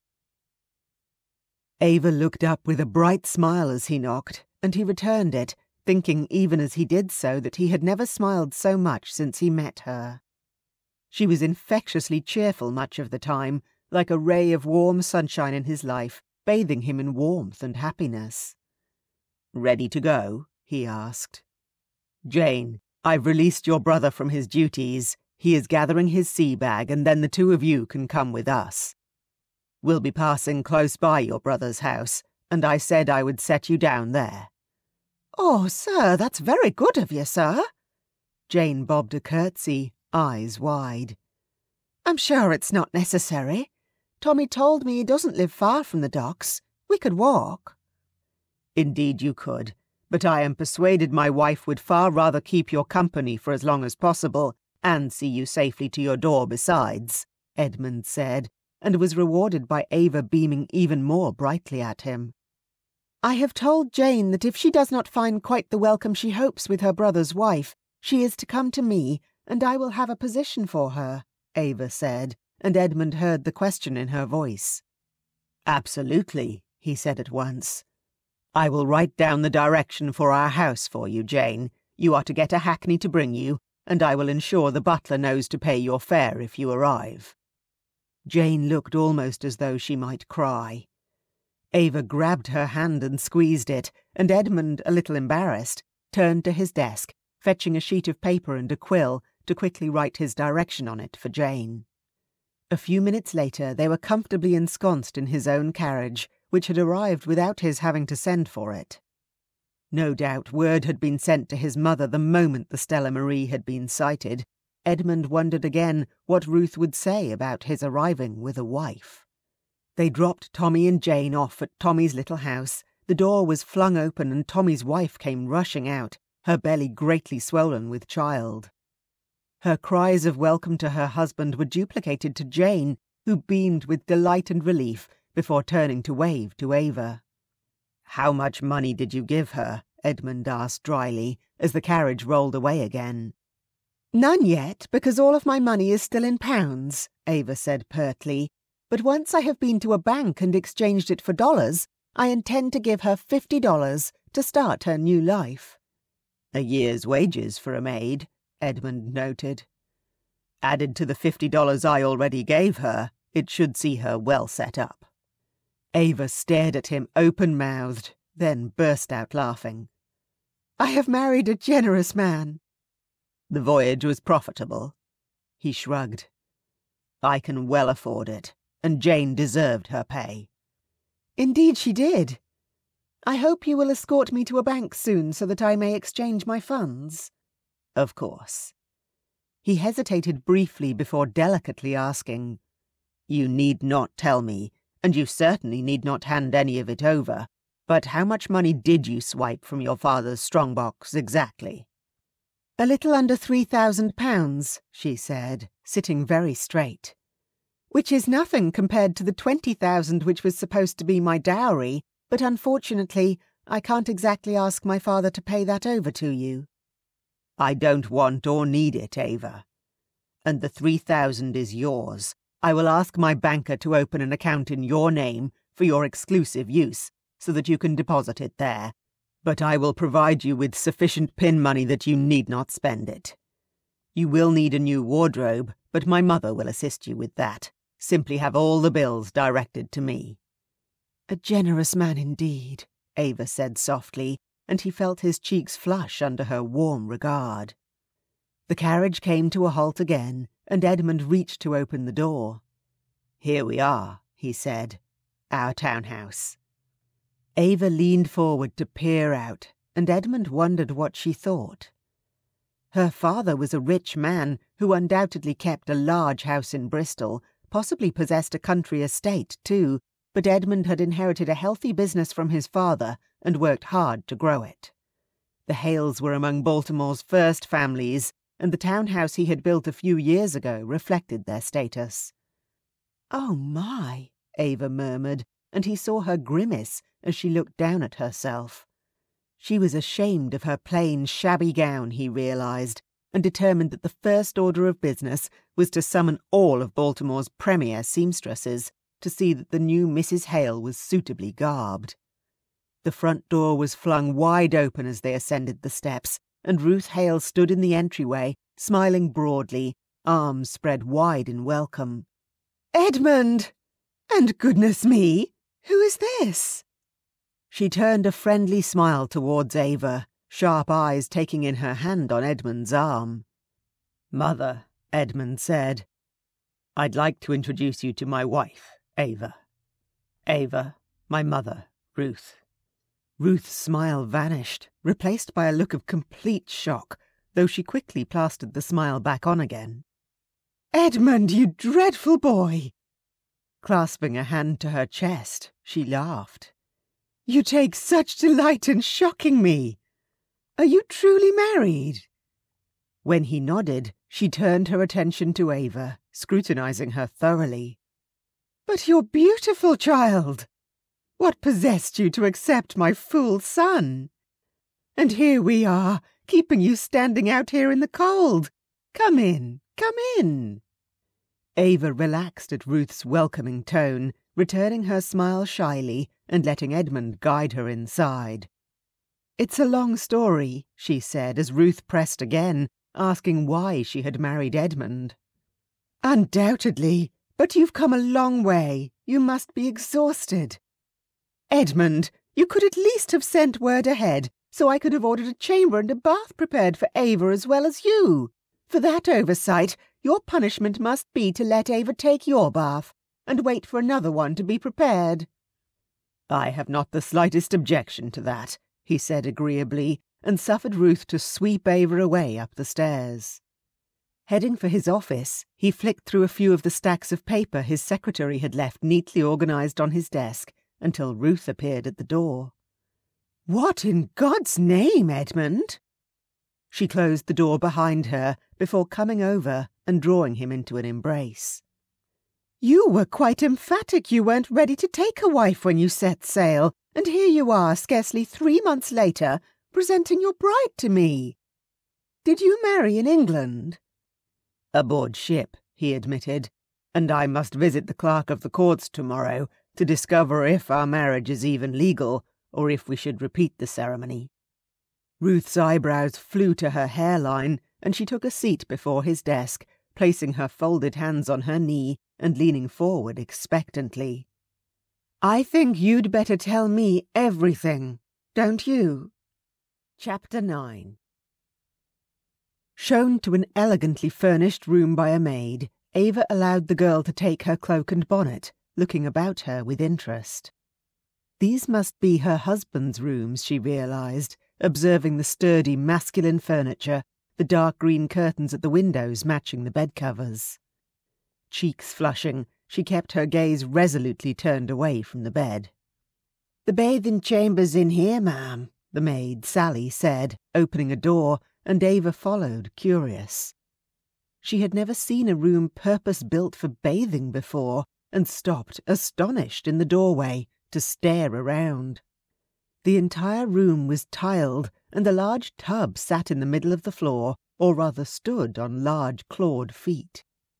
She could see a pipe leading out from underneath and disappearing into the floor, and realised immediately it must be a way to drain the tub, which would make it so much easier to empty and clean, she thought. There was also a complicated arrangement of pipes leading down the wall to a pair of spigots overhanging one end of the tub, from one of which was pouring water that was actually steaming.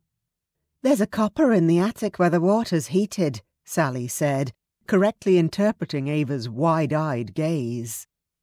"We still have to pump the water up there, but it's a lot easier than hauling buckets up them stairs." "Indeed," Ava agreed, still staring in wonder. "Would you like some rose oil in the water, ma'am? And may I help you with your buttons?" Almost dreamily, Ava allowed Sally to help her undress and slip into the hot, fragrant water. The bath was long enough for her to recline in with her legs stretched out in front of her, far bigger than even the tub at her father's house, which she had to sit in with her knees pulled up to her chest. She had never imagined anything half so luxurious. Only the knowledge that Edmund was patiently waiting his turn made her get out when the water began to cool uncomfortably, rather than beg the maid for more hot water. Ava didn't relish the thought of putting any of her own dresses back on, since all of them were travel-weary at best, and was delighted when a fresh gown was produced. "Mrs. Hale, Mrs. Ruth Hale, that is, sent it up for you, ma'am.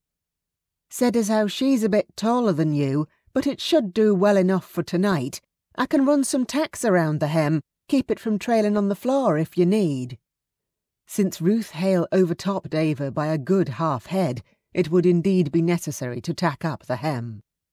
Ava suggested they remove to another room to do it, so that Edmund might reclaim his bedchamber and have his bath. "You'll not be sharing a room with the master, then?" Sally asked, and then flushed bright red, seeming to realise she'd overstepped. "Begging your pardon, ma'am, please, I didn't mean. Of course, the best guest room is just across the landing." Gathering the skirts of the dress up in her hands so she didn't trip, Ava followed Sally without a word, knowing her own cheeks were flaming too. She slipped the dress off and sat wrapped in a blanket before the fire while Sally sewed swiftly. Ava was alert to every sound across the landing, Edmund's measured step on the wooden boards, the door clicking shut. The sound of water running. She couldn't help but think of how he would look in the bath, those broad shoulders that strained the seams of his coats bare and wet, his slightly overlong dark hair plastered to his neck. "You look a mite flushed, ma'am," Sally observed. "Shall I pull your chair a little further from the fire?" "No, I'm quite well." Ava turned her face away from the girl, picked up the cup of tea which had been brought for her along with some biscuits, and took a sip. "Have you worked for the Hales long, Sally?" she asked, to change the subject, and take her thoughts away from her husband's naked form in his bath just a few feet away from her. "Since I were a girl, ma'am," Sally said proudly, and Ava bit back a smile. She doubted Sally was any older than 19. "A girl of how old?" she asked gently. "Oh, 14, miss. My pa's a sailor, see? Been sailing with Hale Shipping for years. Everyone knows if you work for Hale Shipping and you have children, there'll be jobs and training for them when they're old enough." Cutting the thread, Sally held up the gown and nodded, satisfied with her handiwork. "There, ma'am. Shall you try it on again?" Sally proved as deft with arranging hair as she was with a needle, and soon Ava was staring at herself in a long mirror, wondering how she could still look so much like the girl who had been summoned from Bath to Bristol 4 weeks ago, when inside she felt as though 4 years had passed. A tap on the door heralded Edmund's arrival, dressed himself in a very nice suit of dark blue superfine, snowy white linen at his throat, a sharp contrast to his sailor's tan. "Will you come down to dinner, Ava? Mother is eager to meet you properly, though if you are too tired, of course I can have a tray sent up. She would understand." Ava mustered a smile. "I could not be so rude. Of course I'm delighted to come down and meet her properly too. Since she loaned me this lovely gown, it's the least I can do." "It looks very pretty on you," he said gallantly, offering his arm. It was a very nice dress, thick, high-quality wool and a deep rust colour, with embroidery around the collar and cuffs. A warm gown and a comfortable one, perfect for spending a winter evening at home with family. "I have requested several dressmakers to attend you here tomorrow morning," Edmund said as they proceeded down the stairs, "and you are to order yourself an entire new wardrobe, Ava. Anything you think you will need, and order some things just because you fancy having them too." "You spoil me," Ava said. "I intend to try, yes." The corners of his mouth quirked up. "I suspect you have not been spoiled nearly enough, for all your father's wealth." Ruth Hale jumped up from her seat by the fire when they entered the salon downstairs, coming forward with hands outstretched to greet them. She was so warm and welcoming, Ava was very nearly brought to tears. "What did you tell her?" Ava whispered to Edmund at one point, when Ruth left the room to consult with the cook. "About me, I mean." "I told her that you left England to avoid a marriage you did not want, and that you decided I would suit you better." He reached for her hand, squeezed it lightly. "You can tell her the rest when you're ready. She will not be shocked, I promise you. Mother lived through a war." "Not tonight," Ava decided, and he lifted her hand to his lips and pressed a kiss against the back of it, startling her. "When you're ready." She stared at him, unable to think of anything beyond how it would feel to have his lips against hers, and he gazed back, apparently equally entranced by her. They were leaning slowly towards each other, as though drawn by some inexorable force, when Ruth came back into the room. "Oh, I do beg your pardon." Ruth laughed as they both blushed and jerked apart. "I should know better than to walk in on newlyweds without announcing myself, should I not? Well, the two of you will just have to restrain yourselves a little longer. Dinner is ready, and cook says you must sit down to her ham and potato soup while it's hot." Ava almost scurried from the room in Ruth's wake, Edmund pacing along behind her. She half expected to hear him laugh, but he did not, his expression serious when she dared to glance back over her shoulder at him. Dinner should have been pleasant. The food was plentiful and delicious, and Ava quickly discovered how much she liked Ruth, who could not have been more gracious and friendly, obviously overjoyed her son had brought home a wife. Yet Ava felt tense and on edge. Edmund was quiet, letting Ruth dominate the conversation, but his eyes were constantly on Ava. She had the strangest sensation he was waiting, like a cat about to pounce on a mouse, though the analogy felt all wrong, for what mouse was eager to be pounced upon? Ruth excused herself after dinner, saying she had letters to write, and left them alone in the salon with a knowing little smile on her lips. Ava sat on the edge of her chair, back ramrod straight, and twisted her fingers together. Edmund sipped slowly at a glass of brandy, his grey gaze watching her. "Do you fear I will pounce on you?" His deep voice shattered the silence, making her jump. "We have been married for weeks, Ava, yet have still had little opportunity to get to know each other." She swallowed, looked down at her hands, the knuckles white. "I am not afraid," she denied quickly. "What, then?" He leaned forward. "Surely you know I would not hurt you." "I do know that." Gathering her courage, she glanced up, met his eyes again. "It is not fear which drives me, but anticipation."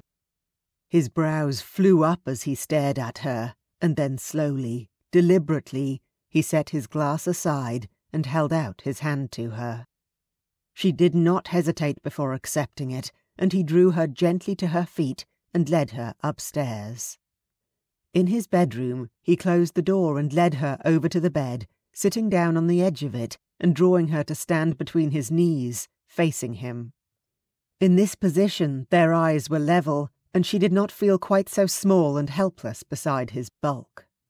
"Are you sure, Ava?" One large, calloused hand cupped her cheek gently, stroked golden curls swaying at her throat as her breath came quickly. "I am perfectly happy to wait, if you wish." She gulped. "I do not wish to wait. I think I am ready. I don't know precisely what is involved." His rare smile bloomed. "I'll teach you what you need to know. You just need to trust me, Ava. Do you trust me?" "Yes." Her answer was immediate, unthinking, and he pulled gently on her hands to draw her closer, before lifting them to his shoulders. Lowering his hands to her waist, he brought her closer still, leaning in and pressing his lips gently to hers. Ava could hear her heartbeat thundering in her ears. The world, apart from the two of them, fell away. She was intensely aware of every sensation, of the smoothness of Edmund's jaw after his shave, the softness of his lips, the heat of his hands searing through her gown to her skin. Swaying closer to him, she parted her lips instinctively as he swept his tongue lightly over them, gasped as his tongue suddenly thrust into her mouth. Edmund could scarcely believe Ava was welcoming his kisses. Not only that, was actively helping him remove her clothes, deftly undoing buttons his clumsy fingers fumbled at. Her gown fell away, and he caught his breath at how lovely she was, her form outlined by the firelight behind her, glowing through the thin silk of her chemise. He said her name thickly, and she smiled, leaning forward, his innocent wife apparently knowing by instinct what to do as she pressed herself against him. Lifting her hand, she threaded her fingers through his hair. "Show me what to do," she whispered, lips so close they brushed his as she spoke. "I want to be your wife in all ways, Edmund. Make me yours." No man alive could have resisted that soft entreaty. Wrapping his arms around her waist, he lifted her onto the bed beside him and bent in earnest to the task of loving his wife. Chapter 10. Ava stirred as Edmund rose from the bed, mumbling in sleepy protest at the loss of his warmth beside her. Smiling, he bent to kiss her shoulder, pulling the covers up over her, before going to stir up the embers of the fire and place another log in the grate. "Where are you going?" she asked in a small voice as he opened drawers, took out clean clothes. He looked over at the bed to see her sitting up, watching him, her arms wrapped around her knees. She looked small and forlorn, and incredibly sensual, with her golden curls tumbling around her shoulders. "The docks first, to ensure all is in order with the unloading of the cargo and delivery." Returning to the bed, he sat on the edge, reached for her hand. "And then the courthouse, to see if Mr. Swan's letter is sufficient to prove us legally married to the satisfaction of the local authorities." Her eyes sparkled with sudden humour. "I certainly hope so. since we just had our wedding night." "I would not be averse to repeating the experience," he said, deadpan, which made her laugh and poke a sharp little finger against his shoulder. "You're teasing me." He liked teasing her. He liked seeing her smile, seeing her laugh. Liked very much seeing her in his bed with her hair down. Curling his hand gently around the back of her neck, he leaned in to claim a kiss, slow and sensual. Ava's eyes were glazed, her lips swollen, and her breath coming fast when he moved back. "If we're not actually married," she said breathlessly, "how soon do you think you could arrange a wedding so that we can have another wedding night?" "As soon as possible, but legally married or not," he said huskily, "I'll be back here in this bed with you tonight. You can count on it." She smiled, a satisfied, smug little smile, and nestled back down into bed as he rose. "I'll send Sally up with some breakfast for you," he said. "Don't sleep the morning away. I believe Mother has already arranged for several of Baltimore's more prominent seamstresses to stop by today and begin producing your new wardrobe." Ava lay back against the pillows and watched Edmund dress, a sight well worth savouring. The muscles of his back actually rippled as he bent down to draw on his boots, and she mourned just a little as he shrugged into a clean shirt and covered up all that magnificent male flesh. He was a handsome man, her husband. Once dressed, he paused to kiss her once before departing, leaving her sitting in the slowly lightening bedroom with a smile on her face, contemplating the low ache in parts of her body she had previously been barely aware existed. Sally arrived a few minutes later with a tray bearing a pot of coffee, freshly baked bread rolls, and the delicious deep purple jam Sally said was made from blueberries. "Blueberries?" Ava inspected the dish of jam before smearing a little onto the edge of a roll and nibbling. "Oh, it's delicious. Don't you have blueberries in England, ma'am?" "Not that I have ever heard of." Ava spread more of the jam and took another bite of the roll. "I am very pleased to discover them, though. How else are they prepared? Pies?" "Sometimes, ma'am. Or you can just eat them how they come off the bushes." Sally bustled around the room, pausing at the bed before glancing across at Ava. Do you need some rags, ma'am?" Of course, there was some blood on the sheets. Blushing, Ava shook her head, not meeting the maid's eyes. "No, thank you, Sally." "Very good, ma'am." Sally said no more, just set about efficiently stripping off the stained bedding while Ava ate, red-faced.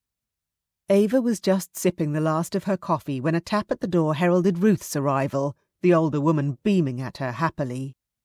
"Good morning, dear girl. Did you sleep well? I always feel so strange the first night ashore after weeks aboard ship. Everything feels as though it is still swaying for a day or two at least, and I find it hard to fall asleep without the slap of the waves and the ship's creaking in my ears." "I cannot say I noticed particularly," Ava said, fighting the blush which was trying to rise yet again, as she thought that she had been far too distracted by her husband to notice any such thing. "Lucky you! Well, if you have finished eating, there are already 2 seamstresses waiting downstairs in the salon. I'm not entirely sure what Edmund promised them, but they are most eager to begin outfitting the new Mrs. Hale." Ruth's eyes, the same grey-blue as her son's, crinkled up at the corners. "Edmund told me to make sure you ordered everything, which of course we cannot do without going shopping, so I thought perhaps you and I might go out and visit some of the shops this afternoon." Ava found that to be a very pleasant notion, and said so. Ruth talked her into coming down to the salon wearing just a robe over her chemise, which made it easier for the seamstresses, whose number had now grown from 2 to 5, to measure her up. One of the women had, very enterprisingly, brought several almost completed outfits with her, some of which would require only minor alterations to fit Ava, and could be delivered, the seamstress promised, within a day or 2. They spent a happy morning choosing designs and fabrics and ordering gowns. Ava suspected that they had probably ordered far more than she would ever wear, but Ruth said laughingly that Baltimore was not a social desert, and Ava would be much in demand as a guest in many houses. After a light luncheon, Ruth called for the carriage and they set off to the shops, spending a happy afternoon purchasing bonnets, gloves, shoes, hats, stockings and more, all of a quality and fashion at least equal to anything which might be found in the shops of Bristol or Bath. All the shopkeepers obviously knew Ruth, and treated her with a good deal of respectful deference, immediately encompassing Ava in that treatment once Ruth introduced her. The Hales really were well known in Baltimore, it seemed, and Ava let herself enjoy the sensation of having her every whim catered to. They returned to the townhouse as dusk fell, tired but pleased with the results of their expedition, the carriage laden down with boxes and parcels of their purchases. Ava felt a little guilty as she looked at it all, though she had tried in the first shop to take money from her reticule to pay for the items she had selected. Ruth would not hear of it, insisting that the bills would be sent to Edmund. Her husband came out into the hall when they entered, from the room she had learned that morning was his study. A slight smile on his face as he watched servants fetching in parcels behind them, he asked, "Have you enjoyed your day, Ava?" "Immensely!" Deciding immediately that she should show her gratitude, Ava hurried to stand before him, reaching up to shyly kiss his cheek. "We have probably spent far too much of your money, but I shall blame your mother for being a terrible influence." He laughed outright at that, and so did Ruth, handing her gloves and cloak to her maid. "Mother is only obeying my instructions. You would not bankrupt me if you were to buy out every ladies' outfitter in Baltimore, wife. I promise you that." His grey eyes were warm as he looked down at her, his hand lifting to lightly brush her cheek. "Has Mother told you about the Christmas Eve parties yet?" "No." She could hardly catch her breath with the way he was looking at her. "We host 2 parties on Christmas Eve," he said, taking her hand in his and leading her into the salon, drawing her close to the fire. "One at the warehouse in the morning, which will be empty by then of goods, for all the employees of Hale Shipping and their families. Mother will have been having a wonderful time for the last few weeks ordering toys for all the children, though I am sure she will be glad to have your help in wrapping them and handing them out on the day, too." "And the second party is held here in the evening for the wealthy and well-connected," Ruth put in, having followed them in. "It will be an excellent opportunity to present you to the local society as the new Mrs. Hale." "Speaking of which," Edmund noted, "you are, in fact, Mrs. Hale." The clerk of the court was quite happy to accept Mr. Swan's letter and enter it into the records. "Oh, well, that is a relief." Especially considering what they had done the previous evening, and that she hoped they might repeat it again tonight. If they were not married, she was sure it would be quite wicked. "Though some of your new wardrobe will be ready in a day or two, some of the more elaborate gowns will take longer," Ruth said, apparently happily oblivious to the swirling tension between the newlyweds as she warmed her hands at the fire. "But I'm sure at least one of them will be ready in time for the Christmas Eve party here." "Indeed," Ava said deliriously, hardly knowing to what she agreed. Ruth turned about, obviously noted the way they were staring at each other, and laughed. "Dinner will be in around an hour and a half," she noted, "which should give you plenty of time to get changed, as well as anything else you might think to do in that time, so I shall excuse myself and see you a little later." Sweeping to the door, she turned on the threshold to call back, "Go to your room, Edmund. I won't have you shocking the servants." Ava thought she might faint from embarrassment as Edmund chuckled and called an acknowledgement. "She knows what we are going to do," she hissed in horror as Edmund took her hand and led her to the stairs. "So do the servants," as the maid lighting the candelabra in the hall hastily averted her eyes from them. "Yes, they do," Edmund agreed. "They see a man very much in love with his beautiful new wife, and Mother, at least, is very much aware of what that means. Hence my existence." She blinked, already halfway up the stairs by the time she passed his meaning. "Oh, Edmund, you are—" She couldn't think of a word. "Deplorably blunt," he suggested. "Deplorable," she agreed, but she was laughing, and so was he.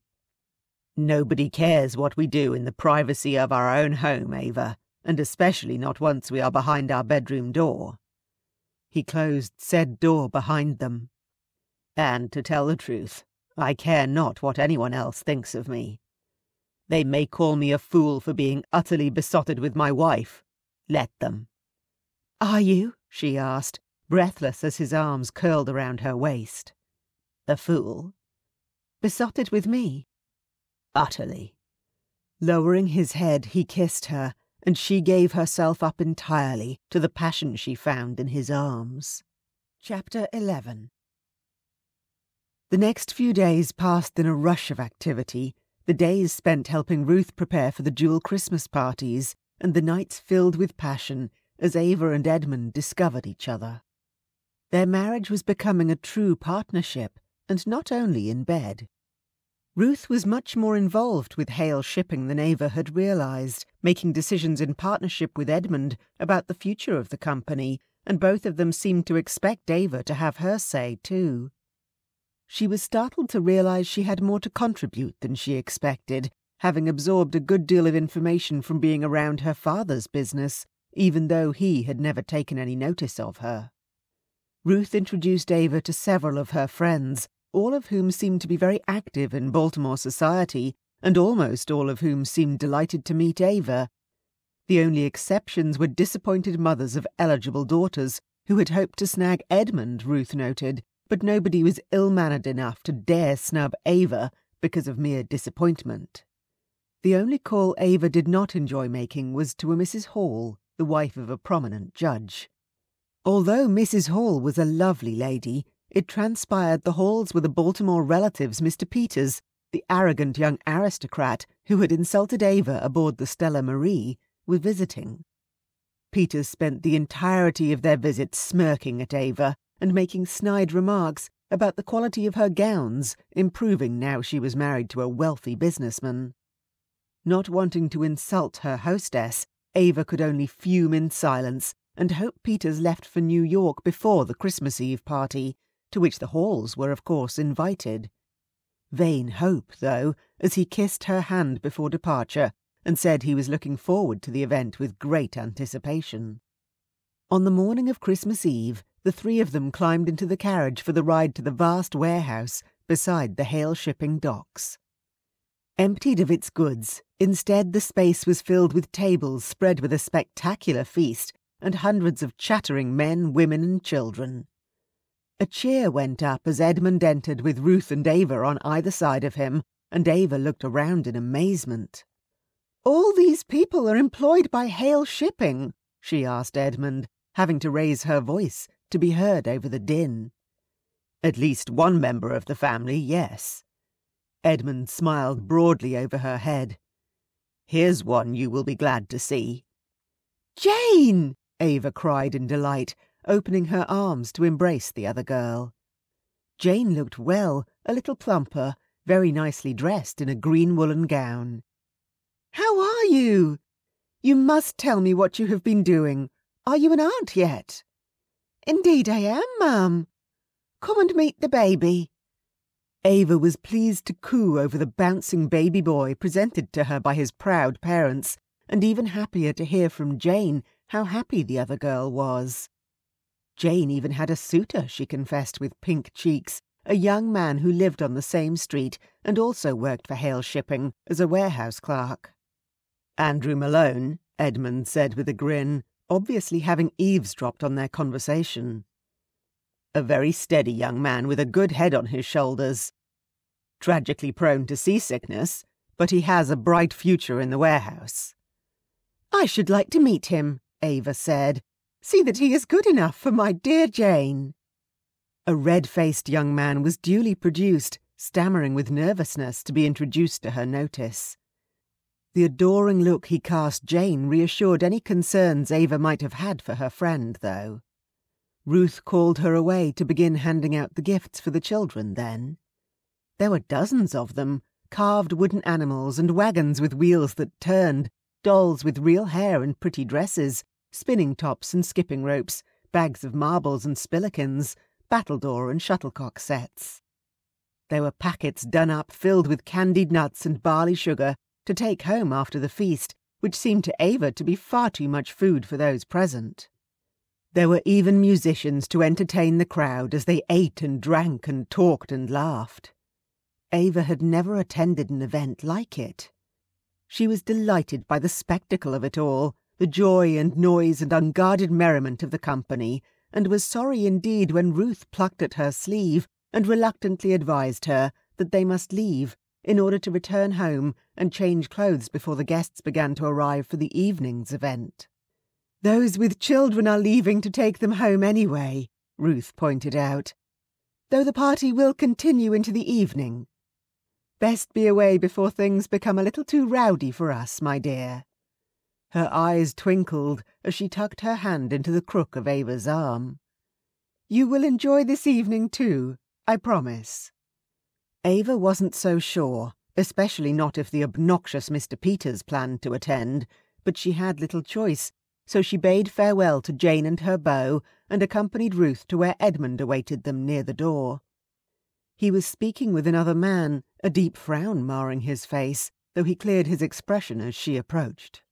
"Have you enjoyed yourself?" Edmund asked, as he handed her up into the carriage.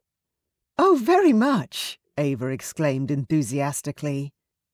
"Why, it feels as though they are all part of the Hale family, does it not? They were so very welcoming to me. How could I not be delighted with them?" Edmund and Ruth exchanged glances, and then Edmund smiled a little cryptically. "I told you," he said, and Ruth threw up her hands. "You were right. I misjudged you," she said to Ava, who stared between them in confusion.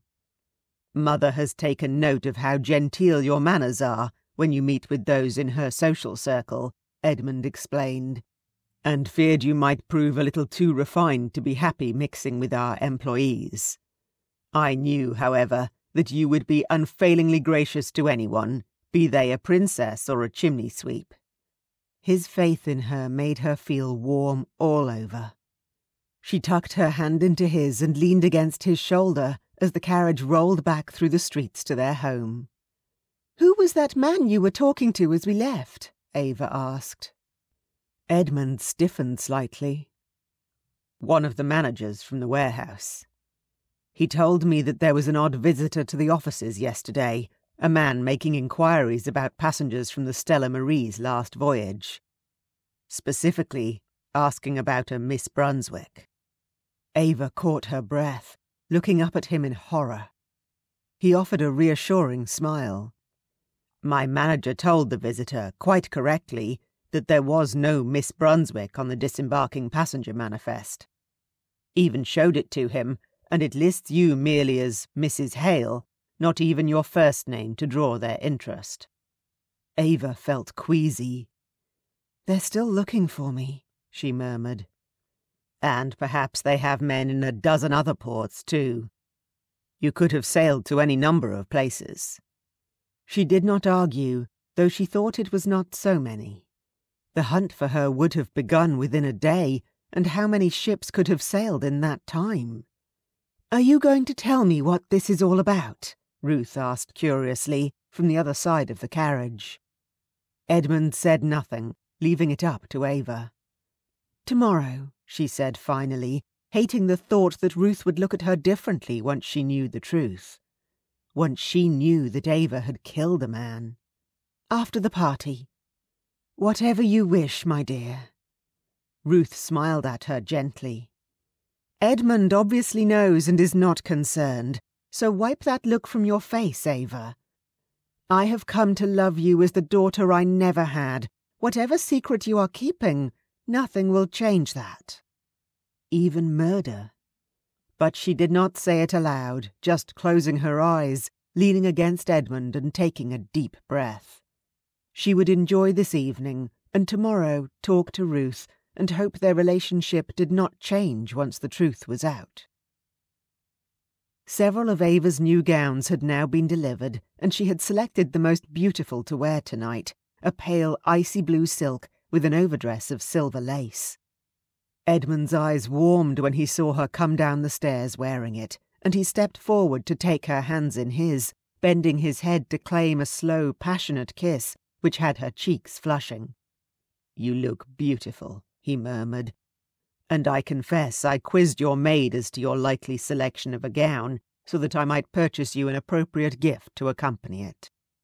She looked at him quizzically, and he smiled, releasing her hands before reaching into his pocket and drawing out a shimmering river of silver, which resolved as he spread his hands wide into a necklace of forged silver snowflakes and a pair of matching earbobs. "Oh, how beautiful!" she cried in delight.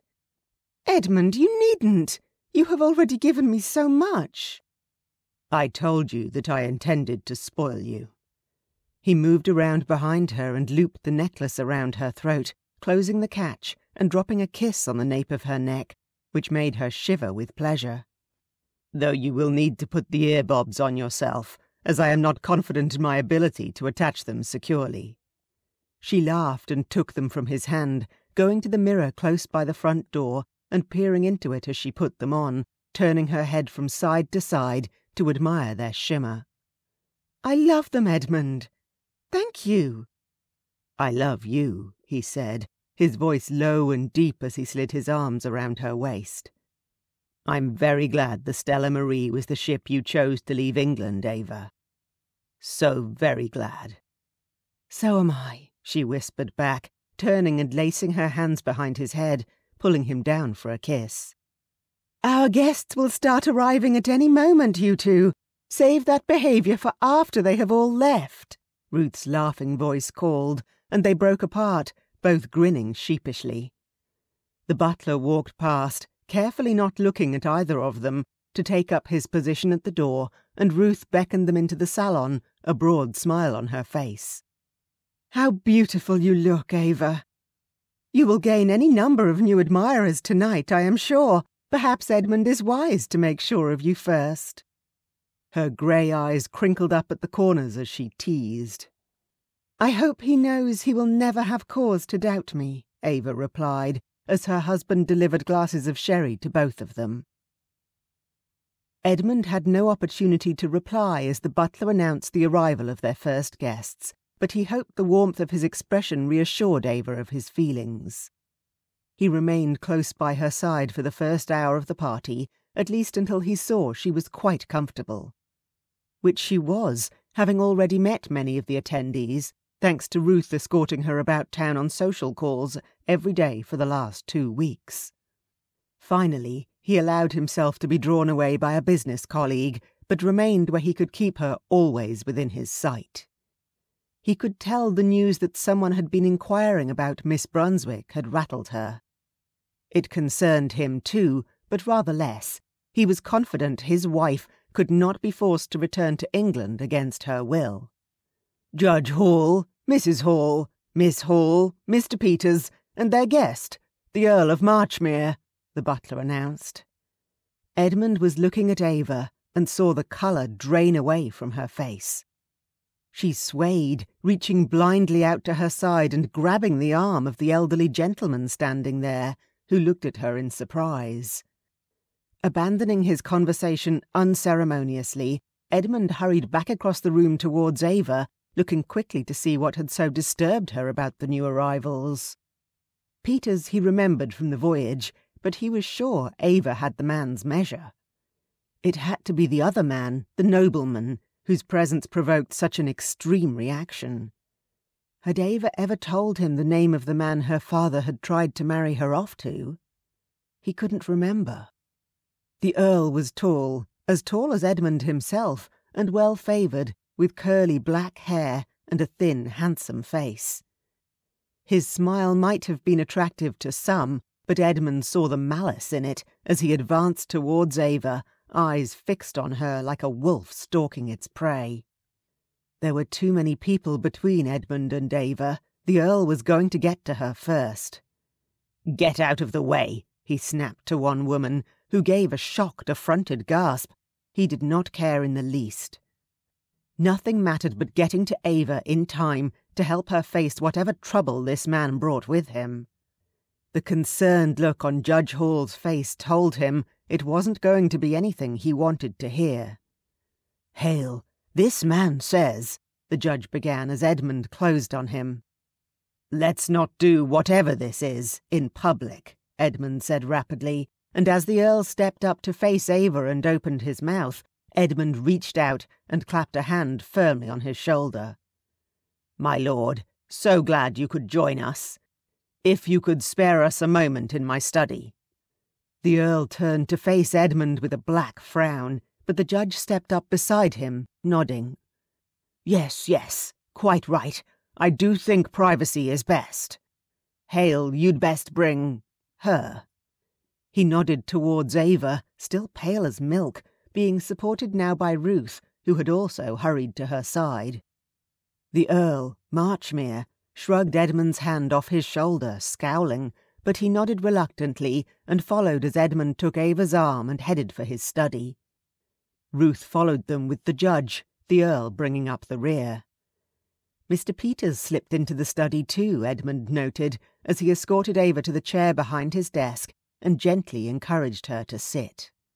"Now," he said, folding his arms and staring around the room, "what is the meaning of this, Judge? We are old friends, but who is this person you have brought into my home?" "Allow me to introduce myself," the Earl said smoothly. "I am Simon Blacklock, the Earl of Marchmere, and I am afraid you are the one who has brought a stranger into your home, a stranger who has quite shockingly taken advantage of your good nature. You see, the woman sitting at your desk, the woman who convinced you to marry her in a shipboard ceremony and offer her your protection, is my wife." Chapter 12. Of all the things Edmund had thought the Earl might say, that was the very last. He had assumed the man to be aware of Ava's past, possibly even the heir of the man she had killed in self-defense. But her husband? Ava let out a small cry, jumped to her feet. "No! We were not married!" "Ma'am," Judge Hall said, not unkindly, "his lordship has shown me the paperwork. The banns were called in Bristol and his home parish in Somerset and published in the newspapers, and he has a certificate of marriage, which is a copy of an extract from the parish register at Marchmere." "That's impossible," Ava said, and Edmund genuinely did not know who to believe. "Ava," he said, "is this the man?" "Yes." She looked at him, still pale, but with spots of high colour burning on her cheeks. "I thought... well, you know what I thought. But I swear to you, Edmund, we were not married. It is possible the banns were called without my knowledge or consent, but no marriage took place." The judge took a piece of paper from his pocket, unfolded it, and handed it to Edmund without saying a word. It was a marriage certificate, so far as he could tell, for Simon Blacklock and Ava Brunswick. He held it in shaking fingers, unable to comprehend what was happening. Surely Ava could not have lied to him. Not about everything. "Let me see that." Ruth whisked the paper from his fingers and examined it. "What date did you sail from Bristol again, Edmund?" she asked after a moment. "November 3rd, he said numbly, after having to rack his brain for a moment. "And the logs for the voyage have been deposited with the court, correct?" "Of course." "Then it's clear this document is a forgery, because it's dated the 6th of November. The self-satisfied smirk on the Earl's face dropped away. "I beg your pardon," the judge said sharply, and moved to Ruth's side to peer over her shoulder. "What is the meaning of this?" Obviously furious, he rounded on Mr. Peters, who had also lost the avid expression he had been wearing ever since entering the study. "Who is this charlatan you have brought to me, Martin? Are you even the Earl of Marchmere?" he demanded of the Earl. "Of course I am," the Earl blustered. "Yet you present an obviously forged document to a judge, and attempt to use it to attack the wife of not only one of Baltimore's more prominent citizens, but a personal friend of mine." The judge was clearly outraged, and Edmund was more than happy to let him take it out on the Earl and Peters. Ava was trembling, and he moved closer to put his arm around her, only when he got close, realizing that she had the desk drawer open and her hand on the pistol he kept inside it. "No need for that," he said quietly, lifting her hand away and closing the drawer. "Trust me, Ava. He's not taking you anywhere." "You believe me?" She raised enormous eyes to his, her voice a thin, shaky thread. "Even without the date proving that document is forged, yes, I do." He leaned down to press a kiss lightly against her temple. "You're my wife, Ava. I'm not letting you go." Cold fingers curled into his, and she held on tightly as they listened to the Earl attempting to bluster against the judge's cold anger. Ruth was looking at the other documents, moved closer to show them to Edmund and Ava. "This is why he has the date of the 6th. The third lot of banns were called on the 5th. The marriage couldn't take place before that. He must have forced the vicar at his home parish to write this out, probably holds the living, so the poor man couldn't deny him. He must have gone straight there from Bristol after—" Ava lifted her free hand to touch the side of her head. "I can still hardly believe—" "He's not dead," Edmund silently finished for her. He knew how much it had preyed on her mind, thinking she had killed a man, even though she had been defending herself.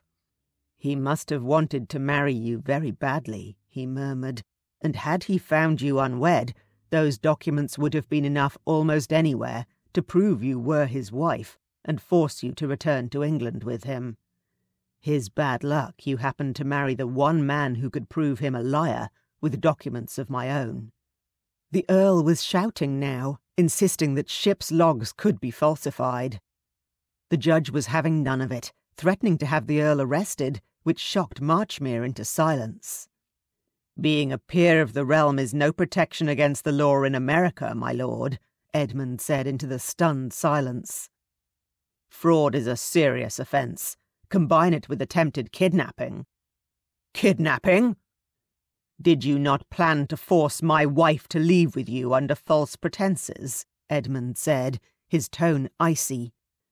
"That sounds like kidnapping to me, doesn't it, Judge Hall?" "It does indeed," the judge agreed with a decisive nod. "I am prepared to be magnanimous," Edmund said. "Leave Baltimore immediately and don't return." "But—" "Those are my terms, Marchmere. I don't think you want to find out about the alternative. And you—" He switched his gaze to Peters, still standing by the door and gazing in fascination. "I'm not sure what role you had in all of this except bringing him to our door, and frankly, I don't care. You can keep him company. If I catch wind that either of you are still in Baltimore by this time tomorrow, I'll come looking for you. You may not know it, but dueling is still legal here, and I'm a crack shot." Both men paled. Peters edged closer to the door, and Marchmere took a step back. "No need for that, I'm sure," the Earl said, his voice cracking slightly. "A mere misunderstanding." "A misunderstanding?" Ava's voice rose as her courage returned. "You selfish, spineless, lying worm of a man! Get out of my sight before I finish you off properly this time." She grabbed up a heavy brass sextant lying on his desk and advanced on the Earl with it held high, and to Edmund's amusement, Marchmere turned tail and ran, Peters hard on his heels. The judge followed, muttering apologies for having brought them and promising to have them gone by morning. The door swung closed behind him. "This time?" Ruth queried, brow raised quizzically. Ava blushed. Grinning, Edmund took the sextant from her hand and put it back on his desk. Suffice it to say that Ava already bested Marchmere once. "He's quite terrified of you, my darling," he said, which made Ava smile tremulously. "Well, I for one am intensely proud of you," Ruth declared. "Though glad you did not need to either shoot him or brain him with that sextant." With an amused glint in her eyes, she headed for the door. "I'll go and begin reassuring our guests that there's nothing to be concerned about. 5 minutes, and you two had best come and join me." As Ruth left the room, Ava felt her legs give way. Edmund caught her as she folded, easing her into his desk chair and dropping to his knees beside her, grasping her hands in his. "Ava, are you well, my love?" How could she possibly explain the intense relief she felt? After the shock of seeing Marchmere appear like some vengeful ghost, then learning he was so determined to take her under his control, he had come armed with a falsified certificate of marriage, Ava could hardly believe it was all over. Not only that, but nobody would be coming to drag her back to England to face trial for murder, since she hadn't actually killed him. Her hands were shaking in Edmund's warm grip, and as she gazed into his concerned face, she felt a sudden wave of love for him. He must have been blindsided by that false marriage certificate, must have wondered if she had been lying to him all along, and yet she was confident he would still have stood by her, refused to let Marchmere take her without a fight. "Thank you," she said, "for everything." "It is I who should be grateful." He leaned forward, pressed his brow against hers, feathered a gentle kiss across her lips. "Grateful you were willing to trust me, take a chance on me." "I'm so glad I boarded the Stella Marie that night," she whispered, closing her eyes and leaning back into him, rejoicing in his calm strength and support. She didn't want to imagine where she might be now if she hadn't found Edmund, if he hadn't been so determined to discover her truth, and then to help her once he had. "As am I." He kissed her again, deeper this time, warm and sweet, so she swayed into him and sighed when he reluctantly broke the kiss. "If you wish it, Mrs. Hale, I will make your excuses and you can slip away upstairs." "Certainly not," she told him robustly. "I have been looking forward to this party, and I will not let Marchmere spoil one more minute of my life." "Indeed not." Edmund's gaze was approving. "He is gone, and you need never think on him again." "I am determined that I shall not, indeed." Ava lifted her chin proudly. "But I do believe I hear the musicians tuning up, which means the dancing is about to start. Since I have not yet had the opportunity to dance with you, I hope you will stand up with me." He threw back his head and laughed before rising to his feet and helping her up. "I will stand up with you for a dance at any time you wish, my darling wife. Let us go, then, and quash whatever rumours have begun to fly by appearing quite disgustingly devoted to each other." "Oh, it will not be difficult to appear devoted to you, my husband," Ava said happily, as he led her back to join the party. "Not difficult at all." The Captain's Runaway Bride. Written and narrated by Catherine Bilson. Copyright 2020. Audiobook production copyright 2022. You can find more information about my books at catherinebilson.com.